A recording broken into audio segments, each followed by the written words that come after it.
Bros, and welcome to the All Bros podcast. I'm Jonathan. I'm Caleb. And we are a couple of aspiring filmmakers that love to watch and critique movies, but also enjoy a bit of the nerd life. This week on the podcast, we'll be talking about some adventures in hunting. We missed a couple pops last week, including an 18-inch. You're also missing our guest, Rose. Oh, shit, I'm sorry. I'm sorry. I was going to let him get through it and then introduce me after, but that's totally fine. Good. You're fired. I'm sorry, Crash. I'm sorry. I'm sorry. You're good. Okay. You're good. Proceed. Proceed, Jonathan. You're doing excellent. You're doing a great job. Don't listen to Caleb. You know what? I swear, Caleb makes me want to quit this podcast every single week. I'm kidding. Totally. You won't. Yeah, I won't. Anyway, before Caleb gives me any more shit on it, we are joined by a guest, Mr. Crash himself from Crash and Taz's movie Cellar, Vic. How you doing today? Howdy-ho. Tonight, whatever. Howdy-ho. I'm good.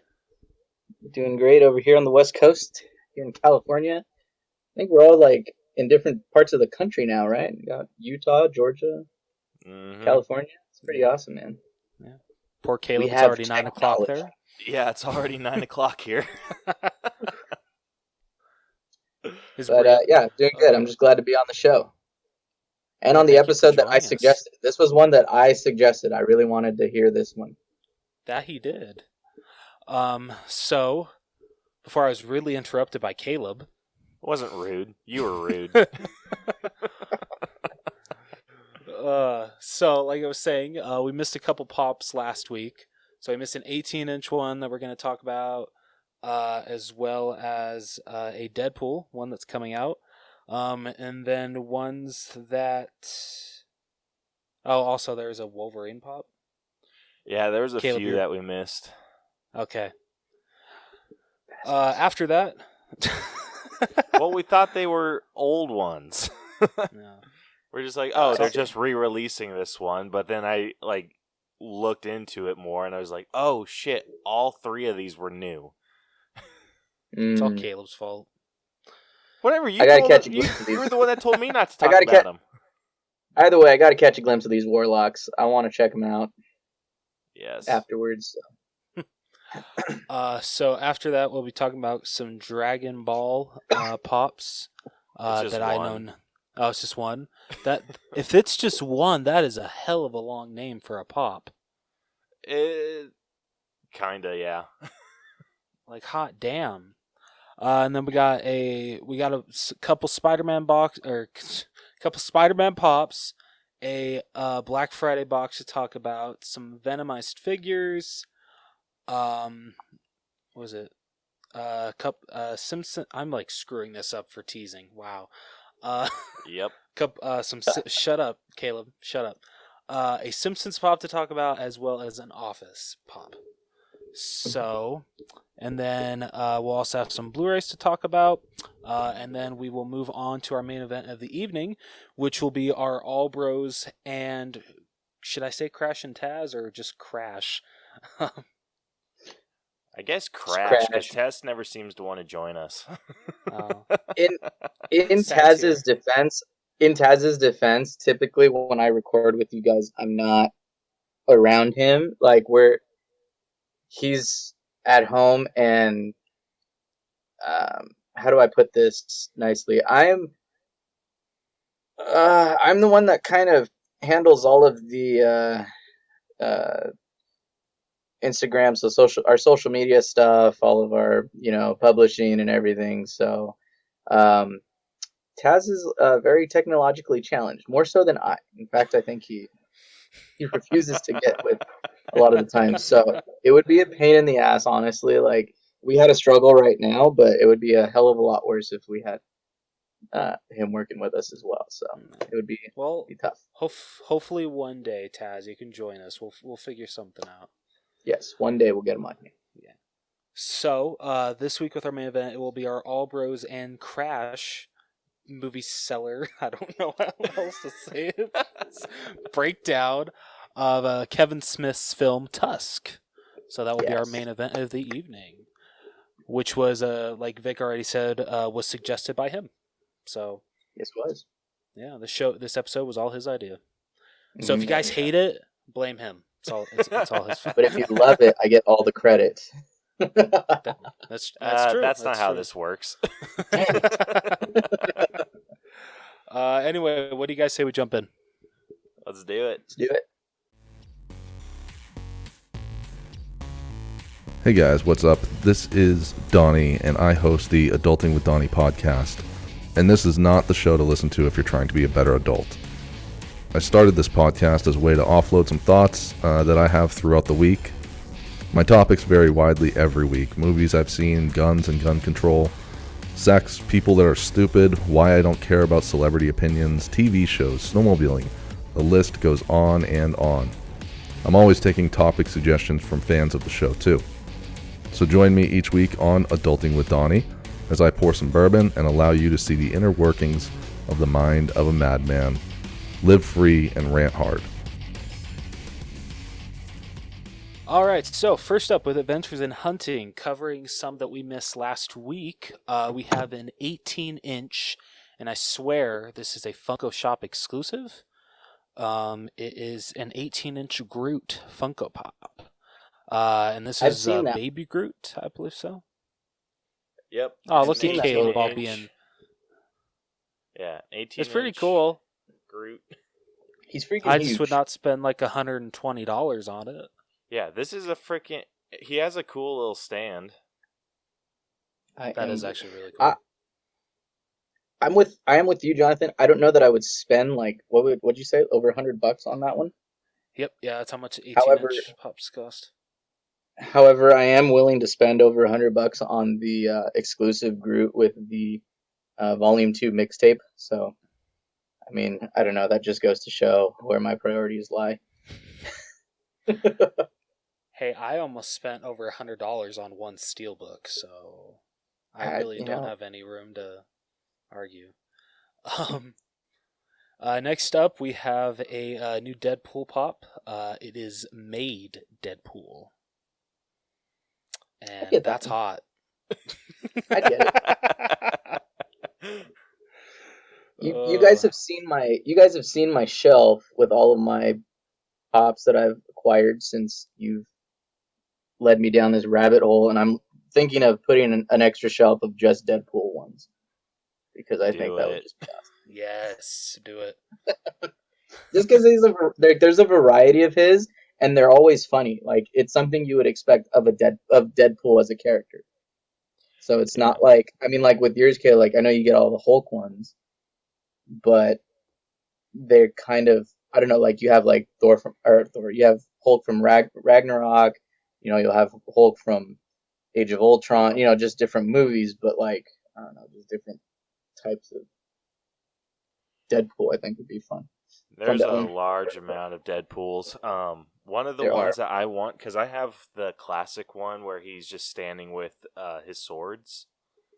The first appearance? Not the first appearance. It's just a classic pose. He's just carrying swords. Nothing real special about it. The one that I want of Deadpool is the one where he's...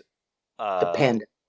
No, the one where he's laying down on his side, like Burt Reynolds. Oh, he's doing the Burt Reynolds. Oh, yeah. Yeah, that's the one I want. He's doing the Burt Reynolds pose, yeah.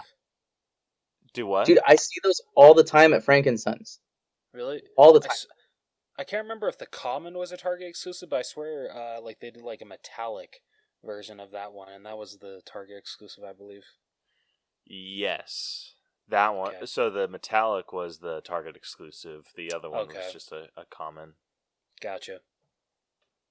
But yeah, I want one of those because I always pair, or I don't think I have more than one Deadpool, but my Deadpool, anytime I rearrange my pops, always goes next to Spider-Man. They gotta be. You gotta have them good. All right, next up, we have a new Wolverine pop coming out, and he is in his classic yellow and blue. It's actually brown. It's brown? Yeah, I know my camera's not capturing it, but it's like his original yellow and brown suit. Oh, okay. So it's him in his classic yellow-brown suit, no mask. Just his swooped up hair. I don't know what kind of hairstyle to call that. And then his beautiful, luscious beard. As Vic strokes his, he's Yes. You're doing an amazing job at describing these. Is that sarcasm or was that Yes. actually? Yes. You know what? I'm trying here. Okay, so suck it. That's what the post on Instagram is for. Exactly. Ooh, I'm excited for these. Yes. So Vic beat me to it. I'm just kidding. Sorry. So we have some. Dude, I'm kidding. I'm kidding. I don't know. So I we just don't want to take your fire. Yeah, this is all I got, man. Caleb owns everything else for the All Bros. All I got is adventures and hunting. Pretty much. I'm crying. Damn, did you inside. see how offended he got? Yeah, I'm crying inside, man. I can't believe you'd say that. Anyway, we have some new. Well, I guess not new. Oh my gosh, I'm butchering this so bad. Okay, so We got Miles Morales, guys. We got Miles Morales. Thank Yeah, you, Vic. Thank you handle this. Caleb, shut up.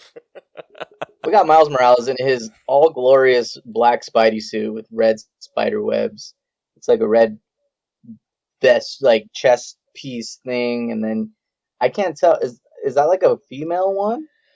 No. I can't even see So on that screen. if you're okay if I interject here, Vic, I hope that's okay. By all means, this is your show. Don't let me steal the spotlight. This is your show. So they're coming out with new Miles Morales Funko Pops from the new Miles Morales Spider-Man game. And the two that we're getting, like Vic said, is his classic red and black suit. But then the other one is his kind of like black and white suit. And I want to say, I think this was actually a pre-order. This type of suit was a pre-order exclusive. If you got the game early, it will eventually be available to all players, but they gotta push you to buy it early. So Yeah. I mean, Gotta I get money like out of the it white somehow. suit. Exactly. I like the white suit, but I like it just as much as I liked the new suit they had for the first Spider-Man game, which is I thought it was okay, but it was never my go-to suit whenever I play that game. That's fair. It looks too much like a Matrix-esque like jumpsuit, or like, you know what I'm saying, like the not jumpsuit, but the like the throw jacket or whatever. Just because it has that like how it comes down. I don't know. Maybe I'm looking at the screen or like the rest of the suit wrong, but on the white one, I mean, not the black one, but the white one. You know how Neo like wears those long jackets, those. Oh, like kind of like a trench coat? There you go, trench coat. That's what I meant. Okay. That's what it looks like, but I don't know. I could be wrong.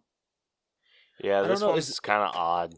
Is that his knee, or is that part of the costume that's like pushing? So this is his knee, Okay. and so like it looks like Oh, this okay. part kind of comes up, so it's like maybe like armored. I think. But it's kind of odd. It gives me I don't think the I'd pick Future it up, Foundations vibes.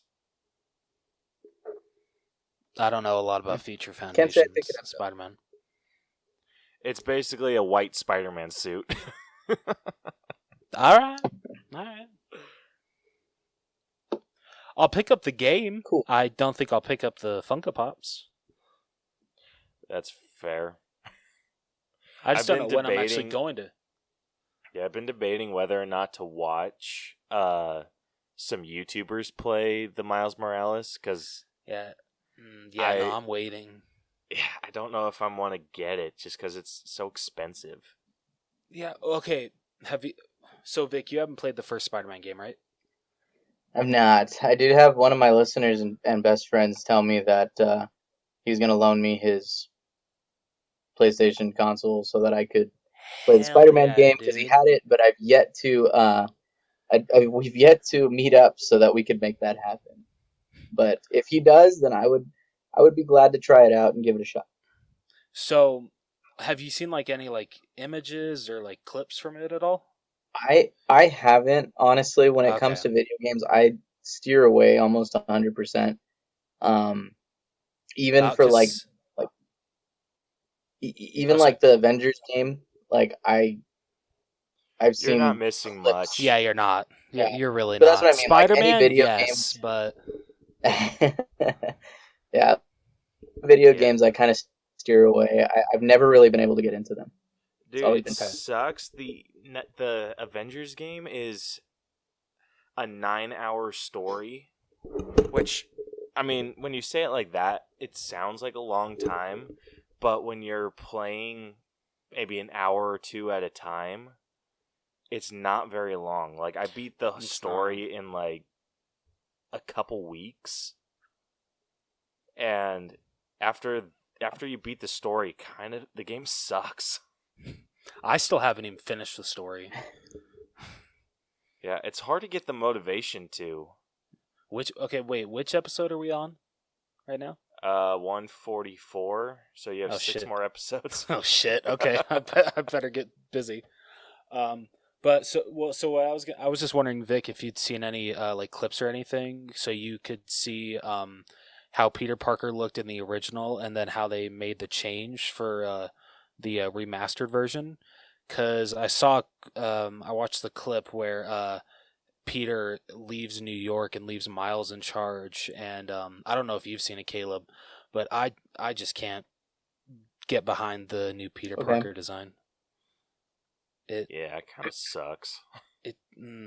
With the it doesn't work with the voice. It sounds way Not too even a little bit. yeah, way too much of a baby face for that deep of a voice. So in short, I just hate the new design for Peter Parker, and I'll never let it go. That is it.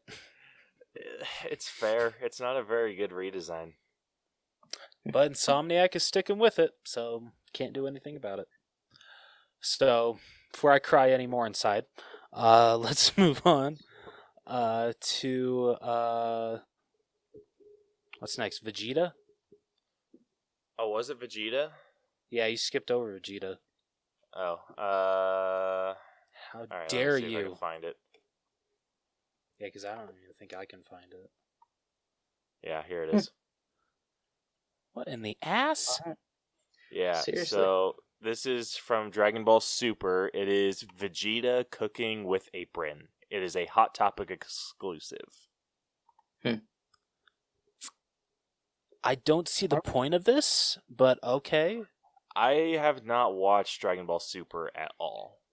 I haven't either, but I intend on watching it. Does Yeah. Koi watch it? Koi watches it. Okay. I don't want to watch it until it's done. But how long's that gonna be? It's probably going to be a while. Oh shit. That's like saying, "Oh, I don't want to watch The Simpsons until it's done." Yeah. Because I started doing that. I'm just like, you know what? I'm But gonna I start understand watching The Caleb's. Simpsons from season 1. Do But I what? understand Caleb's side. Like, No, you know I how many agree. Dragon Ball Z characters it takes to screw in a light bulb? 16 episodes worth. 74. Exactly. Oh One character in 16 episodes worth because of the dialogue. gosh. Yeah. Like, it's an interesting Uh. story. Like, don't get me wrong. Dragon Ball does release a very interesting story. They just take forever to tell it. Yeah. And most episodes, you can seriously get away with binging one, or so, like, completely watching one, skipping the first 5, maybe 10 minutes of the next one, and then just continue on that track. True.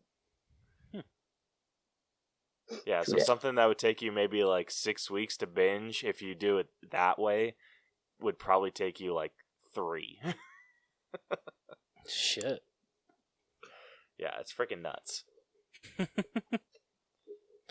Anyway, All that's all I right. gotta say. So this is just, I mean, I didn't explain it at all.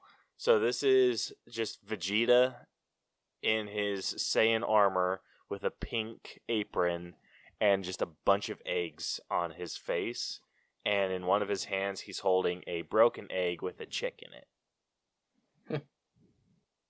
So, All right. I mean, it's cool. It is cool. I don't understand this reference, though. Yeah. Bet you if we brought Koi on, he'd probably school us. He probably would. Yeah. Has Koi ever talked about wanting to be on at all? Not really. I'm not even 100% sure he knows exactly what this is. Oh, okay. No, I was just wondering, because that'd be really cool if Koi actually did want to be on. I'm kind of scared to have Bronson on again. Just saying. Yeah. All right, so moving on, we have what is this, the Black Friday box? Is that what this next one is? Oh, shit. Is that Fantastic Four? So you have written Black Friday box Venomized Fantastic Four. Yep. So they're doing a Venomized Fantastic Four, and they released what the figure is going to be, and it's the Thing. That's Ooh, pretty badass. I actually kind of like that. That's beautiful. Yeah, I'm not sure if they released everything, because there's also this pin-looking thing, and it kind of looks like a Venomized Skrull. It does. A little bit. I was thinking Thor at first, but the wings on the side of his head don't look right. And he also has like a different shape of his helmet. And they already did a Venomized Thor. Yeah, they did. So that's what was throwing me off. So I think that might be a pin. And then I'm assuming this is the sticker, and it's the Fantastic Four symbol kind of being covered in symbiote. That's actually pretty badass. Yeah, it's super cool. Like, the figure's killer. The figure is killer, but actually I want the sticker the most. But I would want that as a patch. Ooh, that'd be cool. Right? That would be cool. But yeah, it's a Fantastic Four box, I'm assuming. And it's fantastic. No pun intended. It actually is. Yeah, it's pretty killer. Moving on. Wait, is it? Okay, so next up is Simpsons, right? Dude, I don't know. I forgot what I wrote. Let's see. We're gonna get this. I'm pretty sure it's The Simpsons. Spider-Man. Oh, then Agent Venom. Oh, sorry. Yeah, so this Agent Venom, it's a Pop in the Box exclusive. Everything's a Pop in a Box exclusive these days. What the hell? Yeah, they're doing a lot of those. His mouth kind of looks weird. It does. But Agent Venom doesn't typically have a mouth. Oh, okay. I stand corrected. Yeah, so it's Agent Venom from the Thunderbolts. And this is kind of like the evil Avengers. For those of you that don't know. Ooh. So is there an evil Hawkeye? There is. I forget who it is, though. Like what the Hawkeye equivalent is. Decent. What's the name of Hawkeye's like main villain? Isn't it Trickshot? Yeah. Trickshot. Trickshot's part of the Thunderbolts, I think. Nice. Okay. Yeah. And so, yeah, it was Agent Venom, then the Black Friday box, and yeah, now it's the Simpsons. Simpsons. So at The Simpsons, first up, we got Homer sitting on the classic Simpsons family couch watching TV. How much you want to bet he is not watching Itchy and Scratchy? Ooh. Anybody want to wager with that? I wouldn't.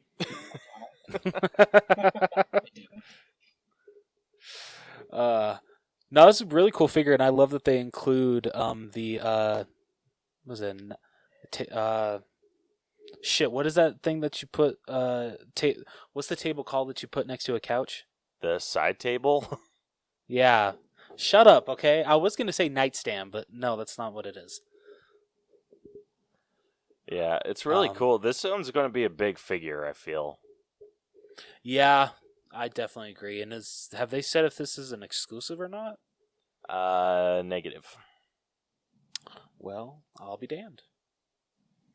Yeah, it's not an exclusive. Okay, well that's nice. All right, moving on. After that, what else we got? You got these, Caleb, or do you want me to take over? Because I got them pulled up. Yeah, so this next one is Sideshow Bob.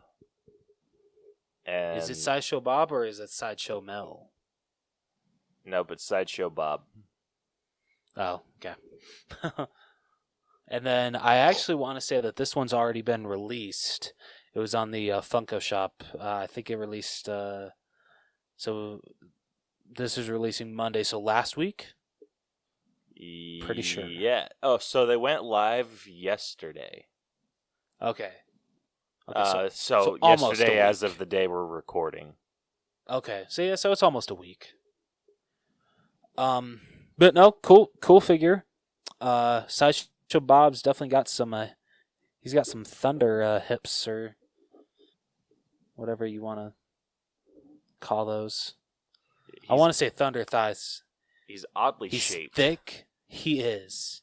Would you Thick say with he's two thick? Cs. Yep, he's thick with two C's. What the hell is he holding in his left hand? Looks like a napkin. Or a tissue or something. Yeah, it's like a tissue in that one, and then the other one, it's like a rake. I wish I knew what episode this comes from, so I could know the significance. Same. But, and then after Sideshow Bob, let's take a detour to the office, where we have Dwight K. It's Dwight K. Schrute, right? Isn't it a K? Yes. Okay, we have Dwight K. Schrute dressed as Pam Beasley. And I actually do not remember this episode. I don't know why. Yeah, this is a weird one. But I mean, my favorite, cool. it is. My favorite for when they're doing this whole thing when the characters are dressed up as the others. I loved when they did Jim dressed up as Dwight. That was a great one. Yeah, I haven't watched Simpsons enough to be familiar with all that. That's The Office. Office, whatever. Come on, man. What did I say? You said The Simpsons. The Simpsons? Yeah. I'm dumb. Just a little bit. Really quickly, just running over a couple more. Caleb missed. No offense, Caleb. It's okay. We have Ralph Wiggum. That's going to be a Funko Shop exclusive. We have Mr. Plow, also known as Homer. That's going to be a Hot Topic exclusive. And I know Homer's up for pre-order right now. And then we're going to have a supersized Lard Lad Donuts mascot. I forget the actual name of the guy. But so there's going to be a supersized pop of that, as well as some pop keychains of Duffman, Homer, and Itchy and Scratchy. And then also, last but not least, we're going to have pops for Itchy and Scratchy, which is awesome, finally. Chief Wiggum, another Homer, Bart in a business suit. I don't know the significance of that. Frickin' Barney, finally. So glad we're finally getting a Barney. And then Duffman. You have odd attachments to random-ass characters. Who doesn't love Barney? Dude, me? What do you got against the town drunk?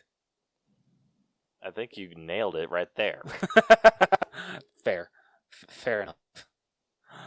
Oh, shit. Anyway, so that's it for Pops with Blu-rays.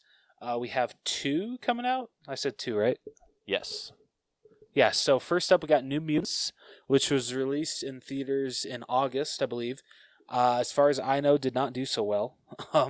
But that will begin a 4K 4K release, a Blu-ray release, as well as a Best Buy exclusive steelbook, which, even though I haven't seen the movie yet, I might have to get that steelbook because it's the teaser poster and it really looks good on a steelbook. So I might be getting that.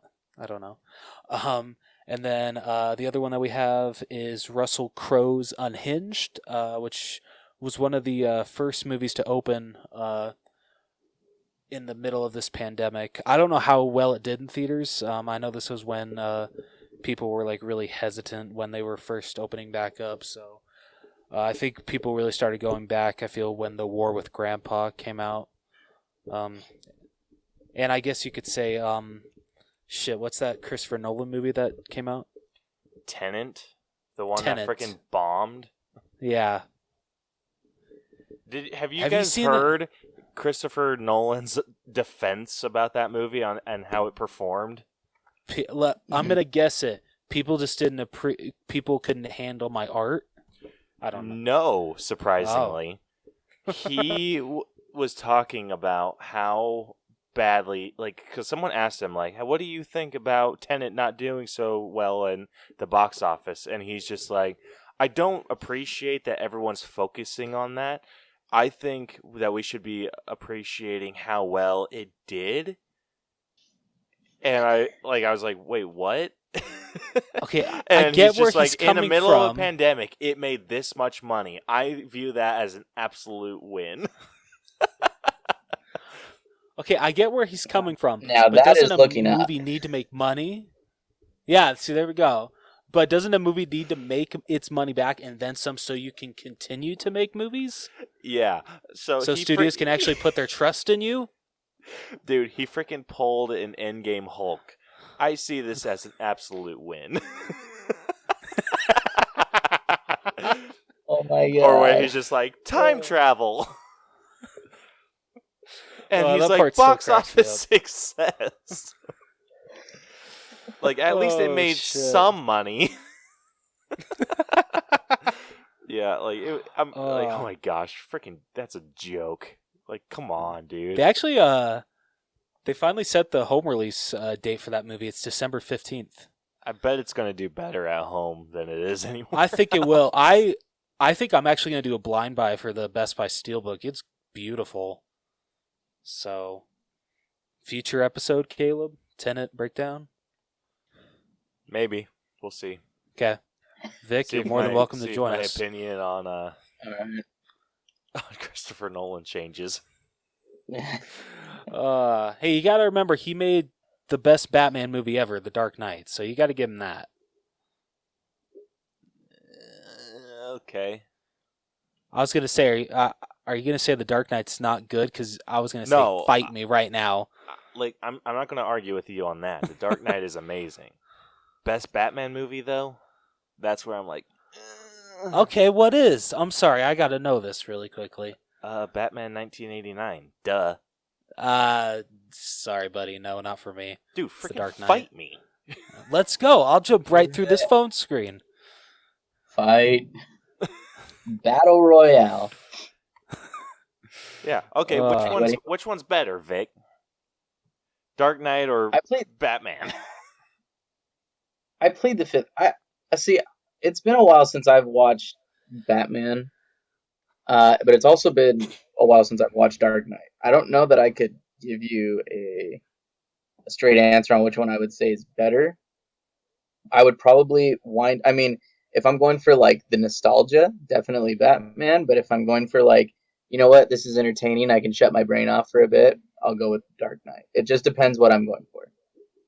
I think they're both good Fair. in their own, respective elements, but I can't say like they're anywhere near the same. That's the cheap Fair. answer. No, but he's got Spoken a like point. a true politician. I'm just Yes. grateful, Caleb, you didn't say Batman and Robin. Hell no, man. Did Dude, they did Robin dirty in that movie. you say Robin? No, I said Robin. Oh, kinda like Robin, your but audio yeah, he's cut like- out, so... Okay. No. Yeah. All right, before I want to jump through this phone screen anymore to choke out Caleb.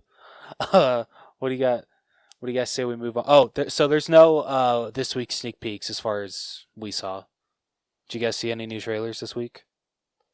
No. Okay. I mean, we can touch on the WandaVision getting a release date because they kind of did release a little bit of a teaser for that. That's true. Because Yeah, Vic actually. I can't remember. Vic, did you post that on your personal I did. I Facebook or posted Crash and on, Taz? it was on my personal. Caleb, I'm actually glad that it's coming out in January because I want to leave all of the shit behind in 2020, and then let's go in 2021 with some like badass, positive stuff. You know what I mean? Like, let's leave all the. I don't want to associate, WandaVision or anything with Phase 4, with 2020. You know what I mean? Let's just Fair enough. leave 2020 That is to fair the enough. yeah. I also But think. I mean, I am glad to get a release date.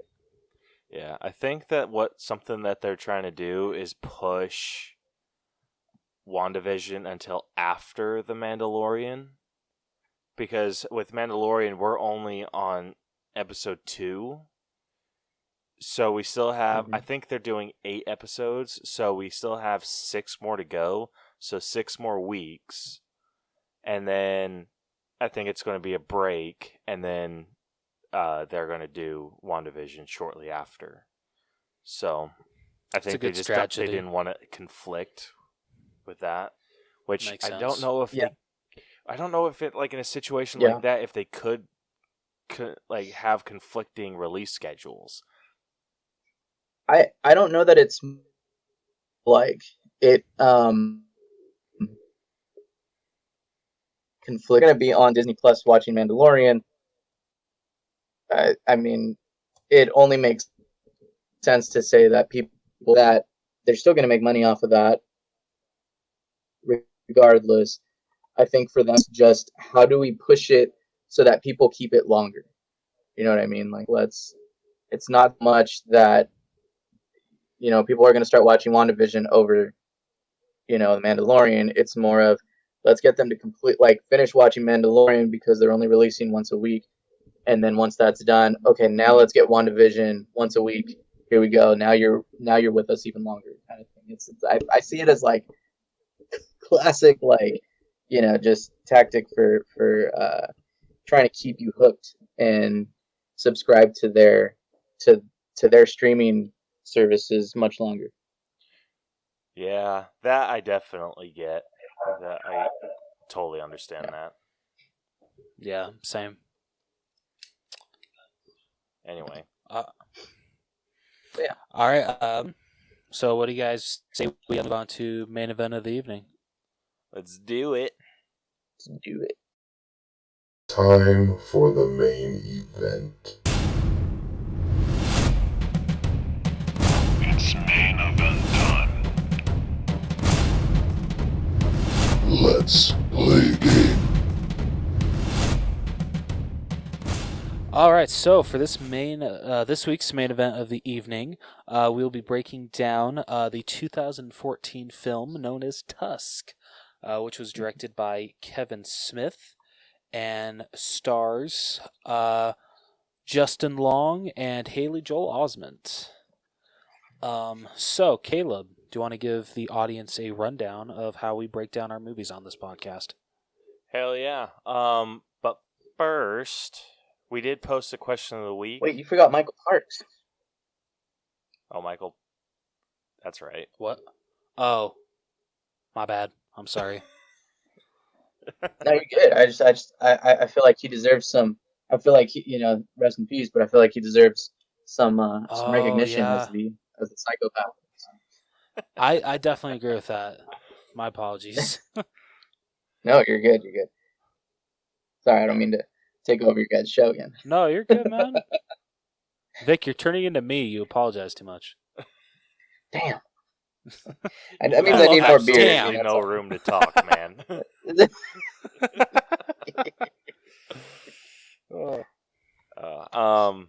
Anyway, so I posted a question of the week, and I was asking like for the craziest ads that they've ever seen, or just crazy like Craigslist stories, and everyone let me down.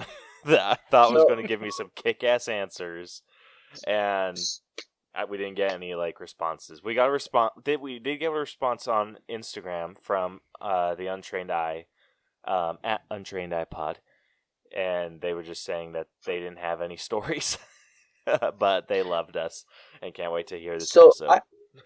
I had one. It wasn't like a weird, and it wasn't me. That's why I didn't feel like I could share it. But I remember I went out with a girl who she mentioned how she saw online, and this was more of like misinterpretation on her part. She was like from the city or whatever, and she saw something. This was out in Utah, and she was saying that somebody was posting on KSL that they were selling kids, and she was like, okay, that's weird. Do they clean? And the person was like, I mean, not really, but a kid is what you call a baby goat. A baby goat is called a kid. Oh shit. So that's what the term is for them. Like how you have a calf for, like a cow or, a baby cow or whatever, like they're called kids. Or chicks, for chickens or, ducklings, they're called kids. Goats are, for whatever reason, baby goats are called kids. I knew that, but for whatever reason, it didn't click with me. And so that was more of just like a misinterpretation on her part. But it was just funny as shit to hear her say that and go, I just thought it was funny. Oh my gosh, I completely forgot that that's what they call baby goats. Baby goats. Mm-hmm. I didn't even know that. I was just like, dude, how did they get away with selling kids? I know, man. Messed up, man. For real though. Yeah, the only ad that I've seen that's like nuts, and it's not even one that like anyone told me about. It was one that I saw on like Pinterest, and it was some dude that you paid to sit in your house dressed as the elf on the shelf, and he would just sit wherever the hell you wanted him to. And some dude had a Christmas party, paid him to sit on his mantle and took a picture, and he was just like chilling out. Like, it was this big freaking dude too. Like, he wasn't like a small guy. He was like hefty. And not to make this so you have to change this to like adult content, but like I wonder where he drew the line. Like if somebody was like, I want you to sit on my lap for an hour. You know what I mean? Like just some grown ass man was just like, hey buddy, I'm gonna pay you to sit on my lap for like the entirety of Avengers Endgame. And eat might be popcorn. crossing into Herbert territory right there. That's what I'm saying, dude. That's what I'm saying. Like I wonder if he ever where did he draw the line? Honestly, with that guy, I'm willing to bet that he would have been like, paycheck's a paycheck. I saw this as a shirt. Here, and I almost bought it. And we were at the beach, Amanda and I, and it was like, I'm not gay, but $20 is $20. Oh, that's fantastic. It's hard to argue with. It is, That's a decent dinner for one, right? It's like, hey man, that's that Big Mac meal that they've got at McDonald's. 2 Big Macs, 2 medium fries, 20-piece McNuggets, and 2 drinks. Hell yeah, man! It's like $16 for that bad boy. Yeah. See, there we go. Like when I hear people talk about, I would never do that for $20. I'm just like, yeah, but you have a number. $20 just isn't your number. Exactly. Oh my gosh. Like seriously, if some dude wanted to pay me like, oh gosh, Caleb actually has a number. I'm trying to think honestly. I was gonna say like, okay, just because I was like trying to see how quickly I could get this joke out, I was gonna say $1,000, but I'm like, what? Okay, realistically, what number would I turn it down?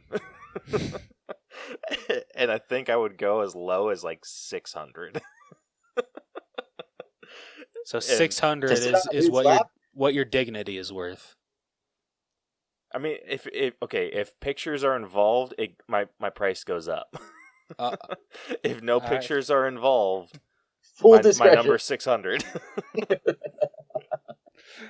Oh my gosh. Oh goodness gracious. Yeah, well, everyone has their That's number. If That's someone true. throws a number at you, and you're immediately no, like It's a damn obviously lie. that's It's a damn really double low lie. from your number. The more It's a they damn move double up, lie. the more they move up, if you hesitate, they're getting close to your number. Oh my goodness. And I would hesitate at 600. Oh Just my trying to be honest gosh. with everyone here. Hey man, it is what it is, bro. It is what it is. And I think I just found our promo. Oh goodness gracious. Yes. Love it. Anyway, so yeah, no question or no responses, no like crazy Craigslist stories, just a nice message from our friends over at the Untrained Eye. Thanks. So getting into our breakdown, if you are new to our breakdown system, we have split movies into 8 different categories that we individually grade to come to a final All Bros and Crash and Taz letter grade. And we also have the percentage to compare it to other movies of the same grade. But yeah, the 8 categories that we grade are story, writing, acting, character development, effects, music, costumes, and personal grade. This is a discussion that I want to have with you guys. Character development. We have set into place that with horror movies, we talk about or we grade the logic of the horror movie instead of character development. So is there enough character development to accurately grade this, or do we talk about logic? I'd go with it. For me, I'd go with logic because I got so lots of questions of how this whole walrus thing can work. Yes. I'm gonna go ahead and set now. Like I could be swayed on either way, because I feel like there is just enough development in this to do it, but I feel like there's going to be a lot more room to talk for logic. So I definitely want to side with Jonathan on that. I think logic is the way to go with this because I am questioning a lot of this guy's adult decision making. Like, Yeah. he's got some problems, bro. Fair enough.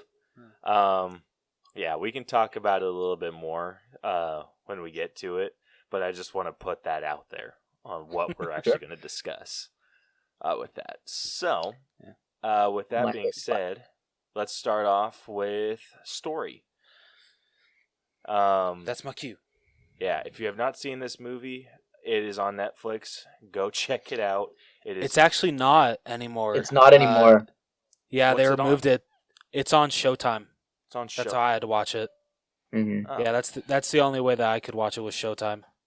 That movie Yeah. was just seared in my brain, so I watched it when it was on Netflix. No, it's fair. I mean, I don't know Yeah. how long it's been off Netflix, but yeah, it's on Showtime till I think 2022. So Damn. yeah, and the Okay. Blu-ray's honestly Honestly, I might end up expensive. watching It's like, sorry, go ahead, Vic. No. I was gonna say I might end up watching it again after this review. To be honest with you. I don't know if I can Yeah, handle that walrus shit again. That was just nightmare fuel. It Like, ugh. made me want to quit podcasting forever. I can't argue there. Yeah, luckily we get away with contacting people through over the internet. Yeah, exactly. So we don't have to go meet these people in person. Yeah, that's true. Just in case any of the people that we guessed end up becoming psychos. All right. Anyway, so the story of Tusk. Best friends Wallace Brighton and Teddy Kraft host the popular podcast The Not See Party. I loved every joke of how they had to spell it out in this movie. It's freaking hilarious. Where they find and mock humiliating viral videos. Wallace flies to Canada to interview the Kill Bill Kid, an internet... Sorry, my cat is wanting attention. I'm sorry. Gosh damn it, Alexander. Kick it. No, I would never do that to my sweet boy. Kidding. I would never condone animal violence, actually. Yeah. Thank you, Vic. The Kill Bill Kid, an internet celebrity famous for severing his leg with a katana. Okay, I don't know about you guys, but when they showed that clip, I actually thought that he After Effects that shit in. I didn't think it was actually real. Yeah. Yeah. So I got really confused there. Yeah, we'll get into that with scene effects. and effects. Okay. But yeah, I feel you. Upon arriving in Manitoba, he's surprised to learn that the Kill Bill Kid committed suicide. Upset that he flew to Canada for nothing, he decides to find another person to interview. He finds a handbill from someone offering a room in his home for free and the guarantee of hearing interesting stories. Intrigued, he arrives at the mansion of Howard Howe, a retired seaman in a wheelchair. Howard tells the story of how a walrus, whom he named Mr. Tusk, rescued him after a shipwreck. Wallace passes out from the Secobarbital, I don't know how the hell to say that word. Secobarbital laced in the tea Howard made for him. The next morning, Wallace wakes up to find himself strapped into a wheelchair and his left leg amputated. Howard not only reveals that he can still walk, but lays out his plans. He plans to fit Wallace into a perfectly constructed walrus costume in an attempt to recreate Mr. Tusk. After Wallace sends a voicemail to his girlfriend Allie and Teddy, Howard knocks him unconscious. Now aware that Wallace is in danger, Allie and Teddy fly to Canada. Back at the mansion, Howard continues to mutilate and alter Wallace, to whom he tells his backstory. A duplicitous orphan, he was physically and sexually abused for 5 years by the clergy who fostered him. He sews Wallace into a walrus costume made of human skin, complete with tusks made from the tibia bones from Wallace's severed legs. Ew. A local detective puts Allie and Teddy in touch with Guy Lapointe, a former Sûreté de Quebec inspector who has been hunting Howard for years. In a local burger joint, Lapointe reveals that Howard, nicknamed the First Wife, has been kidnapping and murdering people for years. He believes Wallace may still be alive, but not as they remember him. Howard conditions Wallace to think and act as a walrus. Howard reveals that shortly before being rescued, he had killed and eaten Mr. Tusk. Overcome with guilt, he has spent the last 15 years turning his victims into his beloved savior in an attempt to relive their last day and give Mr. Tusk another chance at survival. With Howard dressed in his own homemade pelt, the two become engaged in a fight that ends with Wallace impaling Howard on his tusks. Howard dies, but is satisfied to have fulfilled his life's mission at last. Lapointe, Allie, and Teddy enter the enclave as Wallace bellows victoriously, much to their horror. 1 year later, Wallace, still sewn into the pelt, lives in a wildlife sanctuary. Allie and Teddy visit him and feed him a mackerel. In a flashback, Allie tells Wallace that her weeping grandfather told her that crying separates humans from animals. Allie tells Wallace she still loves him before walking off crying. Tears run down Wallace's face as he bellows, implying that the human part of Wallace may not be completely gone.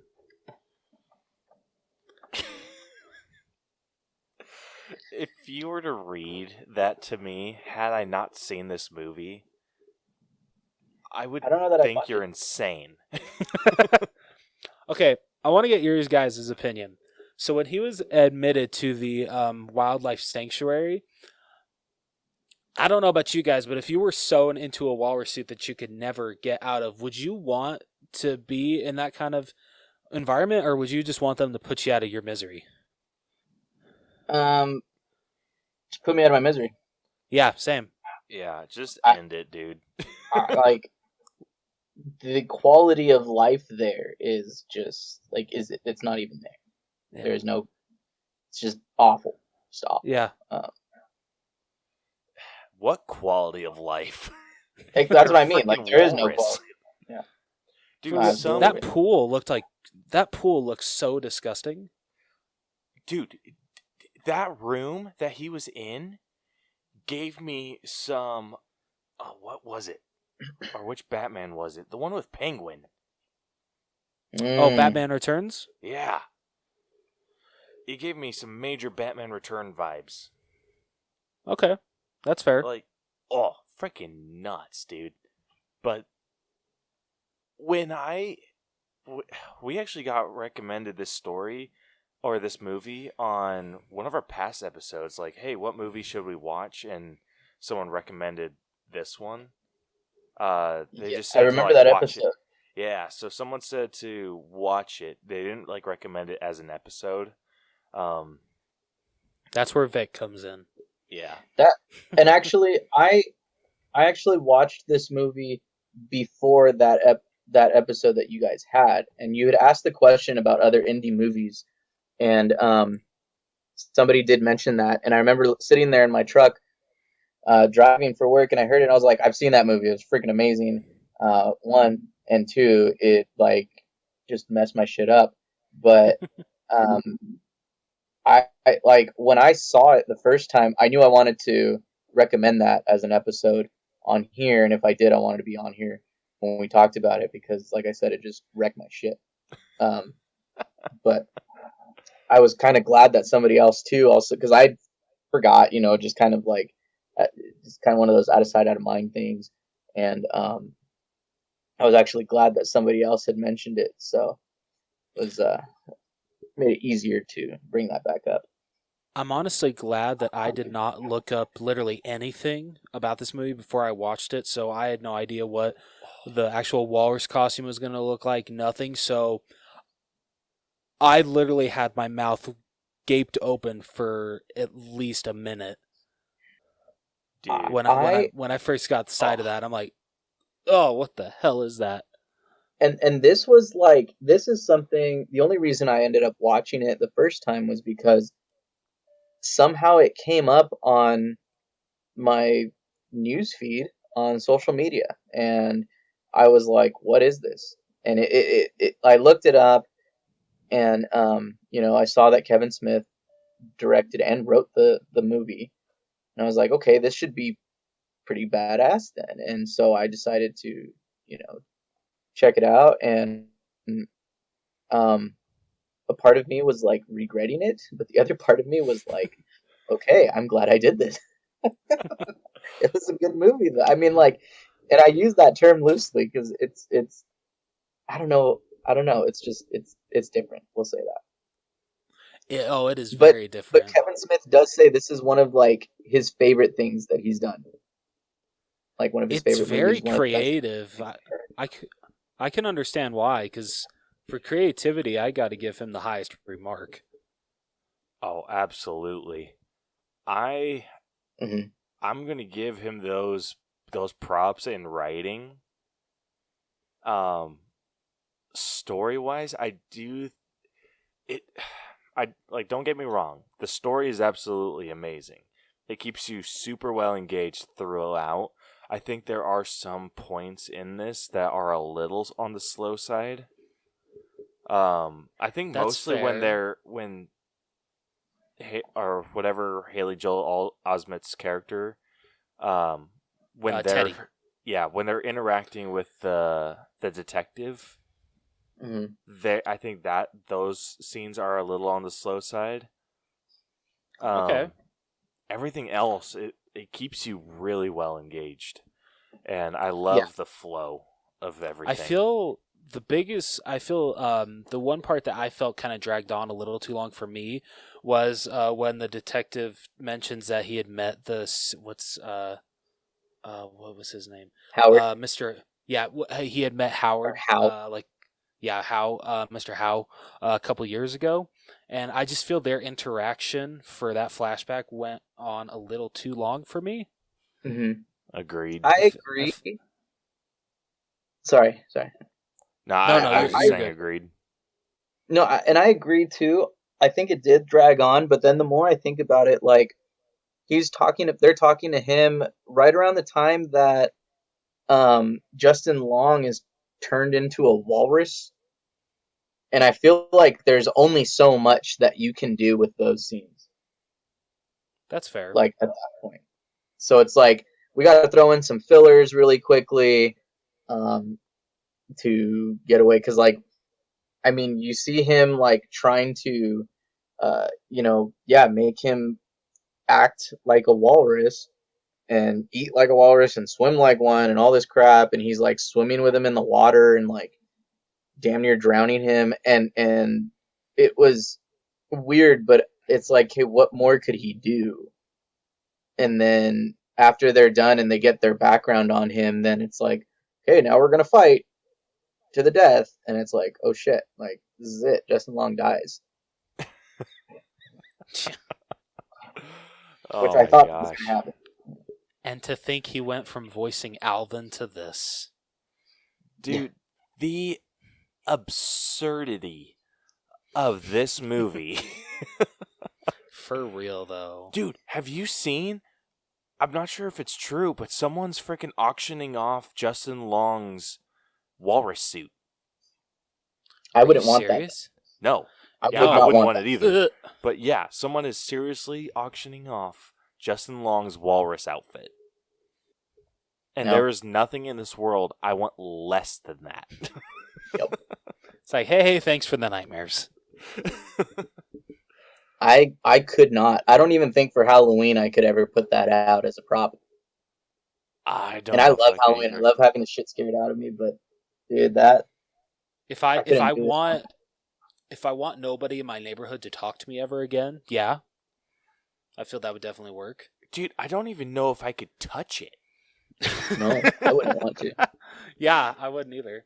Like, oh, the thought. I would rather touch someone's like exposed bone than touch that that suit.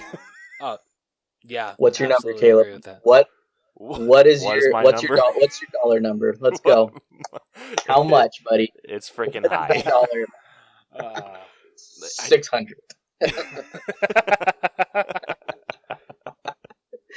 Oh shit. Oh damn. Yeah. Oh jeez. What is this movie classified as? Is this a horror film? Yeah, I actually don't know. Do you know, Vic? Because it doesn't say on Wikipedia. I'm pulling that up right now. It is listed as a horror, but it also gets categorized on IMDb as drama and comedy. Okay. Comedy, I get. Yeah. Yeah. Well, I would say it's more like a dark comedy than Yeah, that's what I was gonna say. Yeah, more so really a dark comedy. Yeah, it definitely stays on the darker side of humor. It's definitely not meant to be light, like, for the lighthearted. Yeah, hell no. It's something that I feel I can definitely see why it's classified as a horror. I would probably more categorize it in the thriller area. Because it doesn't really scare me, it's not the jump scares. No, there no jump scares. So right. That's what I think horror is, jump scares, but I know it's really not. It's the dread. Mm-hmm. You're just oh, every time they cut to the scenes with the friend or whatever. Yeah. It's kind of like a break from all the shit going on, and you're just oh, it gives you a moment to just kind of relax a little bit, and then as soon as it jumps back into the freaking walrus shit, you're just oh, good hell, stop. The parts where he's just screaming his head off, I had to lower the volume as low as I could go without still being able to hear what they were saying, because it was disturbing. So, I don't know how often. I mean, obviously, you guys must use IMDb. You go to like the parents guide, and that's where it'll tell you like a little bit of more of like the more graphic scenes in the movies, and you're able to vote on there now. Like, you know, if you've seen it, you're able to vote. Awesome. Like, yeah. I haven't done it yet. I haven't found a movie that I feel like, oh, I want to give my opinion on this one yet. But looking on here now, I haven't seen this category yet on any of the movies that I've looked up.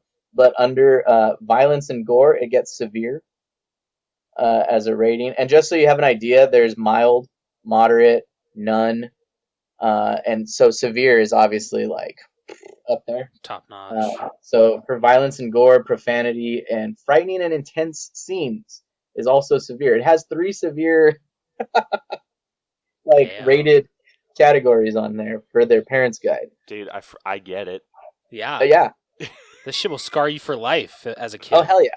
Oh my Absolutely. gosh, dude. Could you imagine a child accidentally seeing this movie? Their That'd be lives awful. would be over. That would be awful. This is a movie that, as a parent, I would have to because I'm probably going to watch this again sometime in the future. This is a movie I'm going to have to watch behind locked doors and just do a quick sweep. Make sure there are no children hiding anywhere. I mean, What? if they're not This my movie's totally children, for I don't care, Iris. but, you know. If they're not my children. Yeah. This would ruin their psyche. Guy, it ruined my psyche. I'm a grown-ass Yeah. man. Same.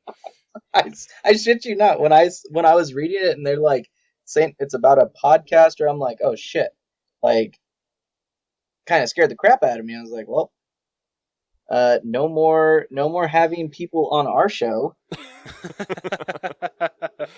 Dude, hell, I thought I was paranoid doing like KSL pickups. Are you shitting me? I am so freaking paranoid. Like, I will not meet someone at their house anymore. And that's why I can't wait for us to get to the logic part. I cannot wait for us to get to that. So I have a lot to say on this. Yeah. Anyway, getting back to the story. Like we've explained, the story is nuts. Yeah. But it is so intriguing to watch. It's like a freaking car wreck that you can't look away from in the best ways possible. And the reason too, like when we get to the grading part for like the story, the reason why, and I feel like I'm gonna give it a kind of a high score. The reason why is because once you know where it came from and like what it evolved to, it's insane. And to know also like the amount of like we'll say public interaction that Kevin Smith actually had with like his podcast listeners and you know, his fans, like they see how it went from like just the idea stage to the production stage, and then now on Showtime, on Netflix. Like, I think that's really neat, and like it did not do well at the beginning, but once it hit home video, that's where it picked up. Like, I swear more people have heard of this movie now, and it's been out, what, 6 years now? So, I mean, it took a while for it, but, like, people have caught on to it now. And, I mean, I hear the same things, but I just knowing, like, where the story came from makes me want to give it a higher score. So when we get there, like, I mean, I agree with you. It's a great story. It's intriguing. Keeps you very, very involved. All right, so what number do you have in mind for story? This is off of 100. Off of 100, yeah. For the story, again, just off of what I was saying before, I'm thinking somewhere between like 80 and 85. Like, I don't know, that for me that feels high. But again, just knowing its origins, the story's origins and everything, like how this came about, and again, how much like just his fans and his followers had a say in it, because he had literally had them vote on whether or not he was going to do it, and they said yes, and he's like, all right, I'm going to make this story happen. So I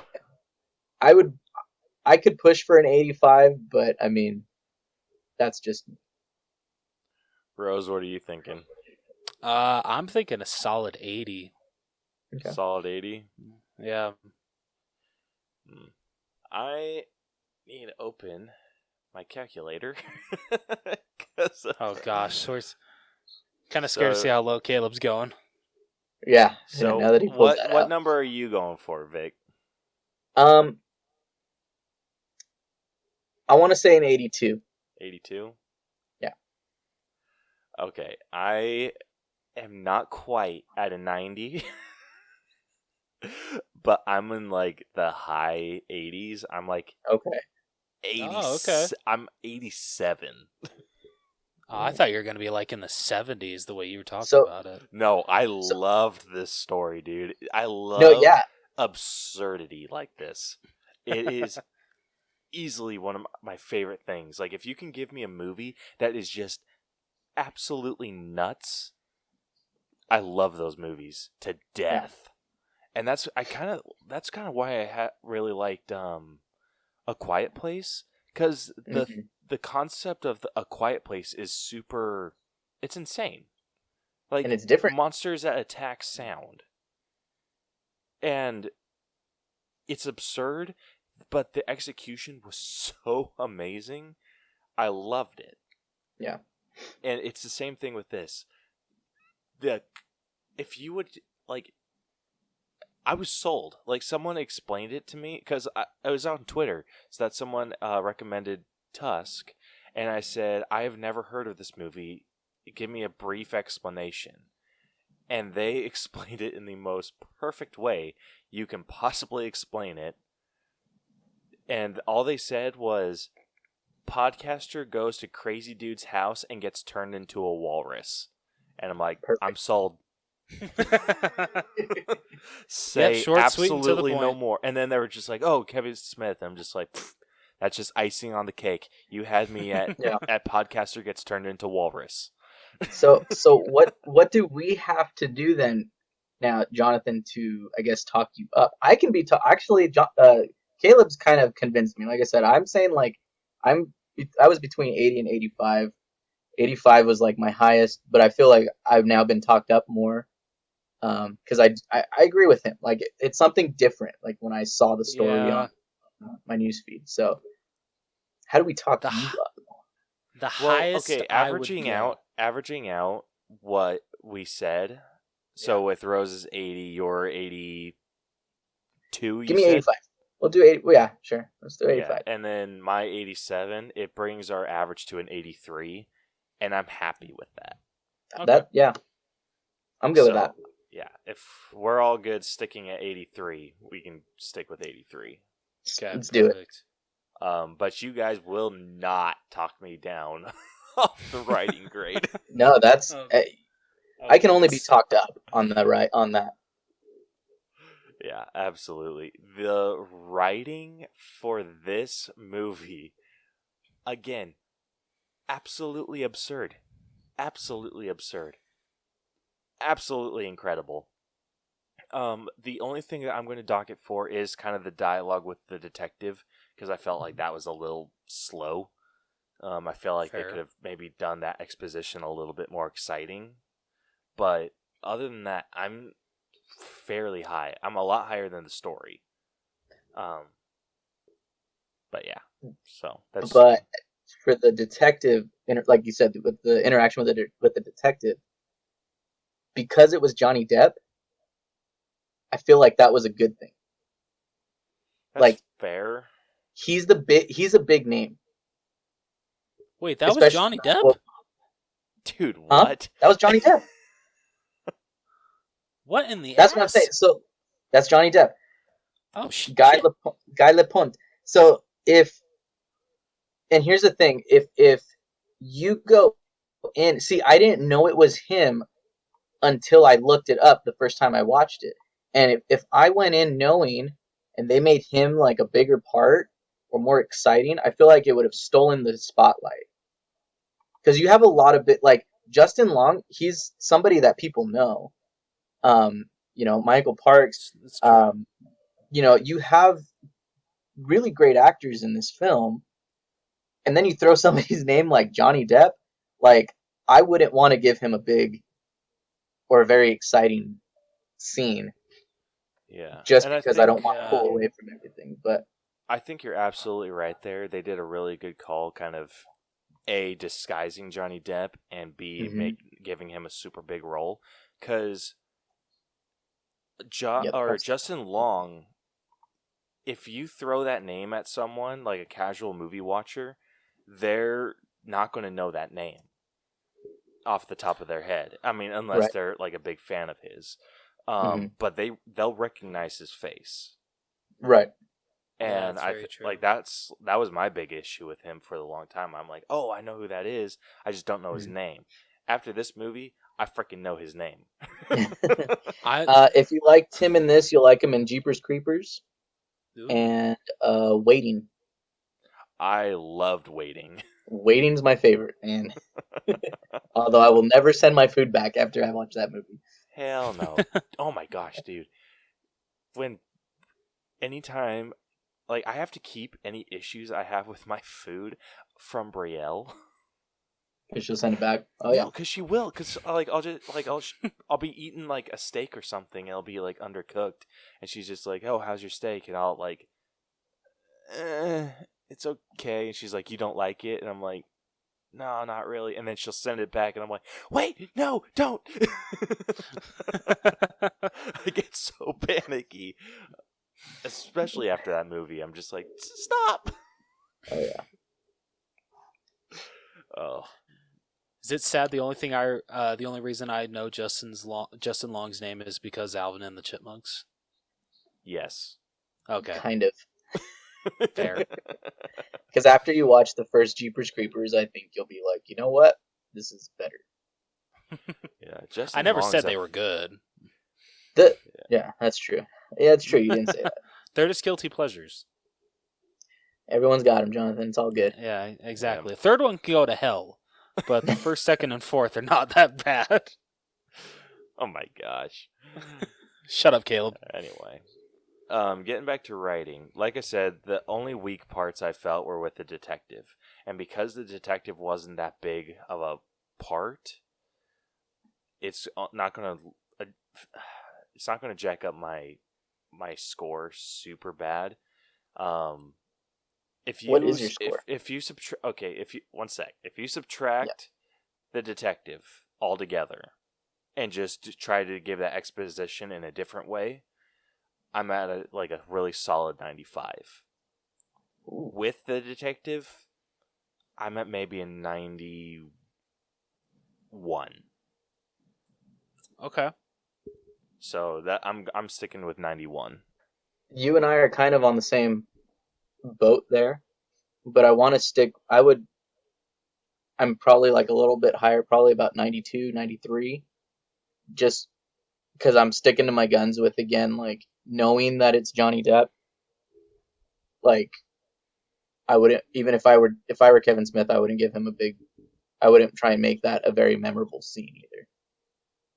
Yeah. But I want to say like I'm fine with 91. I can side with you on that, just for the sake of not having to come up with another average. Yeah. So I'll average all of these out. So just give the number that you want to give it, and I'll average it all out. I'm gonna say 92 then. 92. All right, Rose.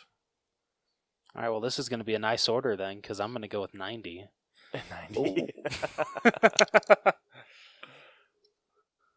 Same reasons, or? Yeah, same reasons.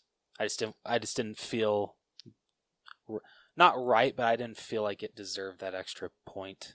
You guys can hate me. You guys can fight me. It's okay.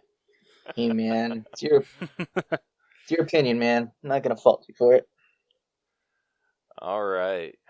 Moving on to what that averages out. It averages out to 91. Okay. Nice.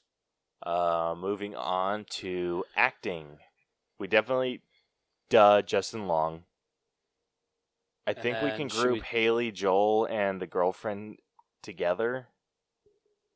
Yes, and then Michael so for like the main Park. Michael Parks. Yeah. Yep. And just do those 4, technically 3. Yeah, that sounds good. All right, so let's start off with Haley Joel and the girlfriend. It's been a while since I've seen Haley Joel Osment in a movie, which sucks because I actually think he's a really good actor, and I actually wanted to see a lot more of him in this movie. But what we got, I did like. Yeah, same here. Like, I haven't seen... Like, the last thing that I remember seeing him in was season 1 of The Boys. So I what haven't sucks finished. is just because he has a baby face still, I feel he's kind of like pushed into typecasting, unfortunately. Yeah. The beard So- kind of helps. It does. So, yeah, he definitely needs to keep the facial hair going. Yeah, I think the last thing I saw him in was Secondhand Lions.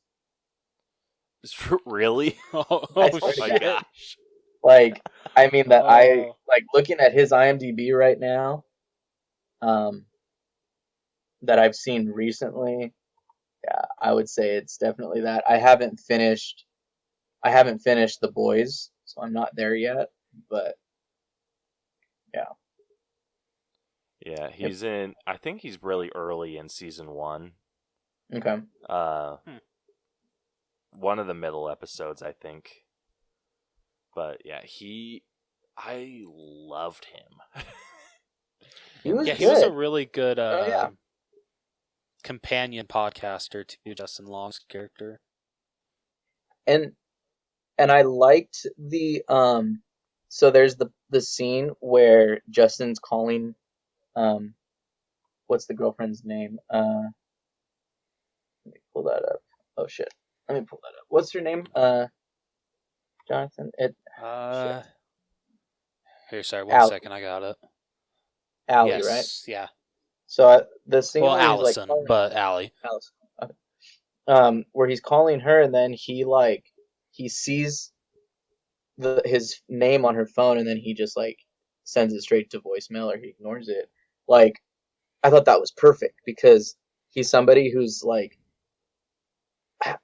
you feel the frustration and like that he has for Justin Long's character, for Wallace, and like how he's just done with him, and you just feel it. Like even in there, it just like exemplifies it even more. You know what I mean? Like it just, I don't know, just protrudes out of him. So he did a really good job at like portraying those emotions, in my opinion. So I think he did amazing as that kind of character. Yeah, I absolutely agree.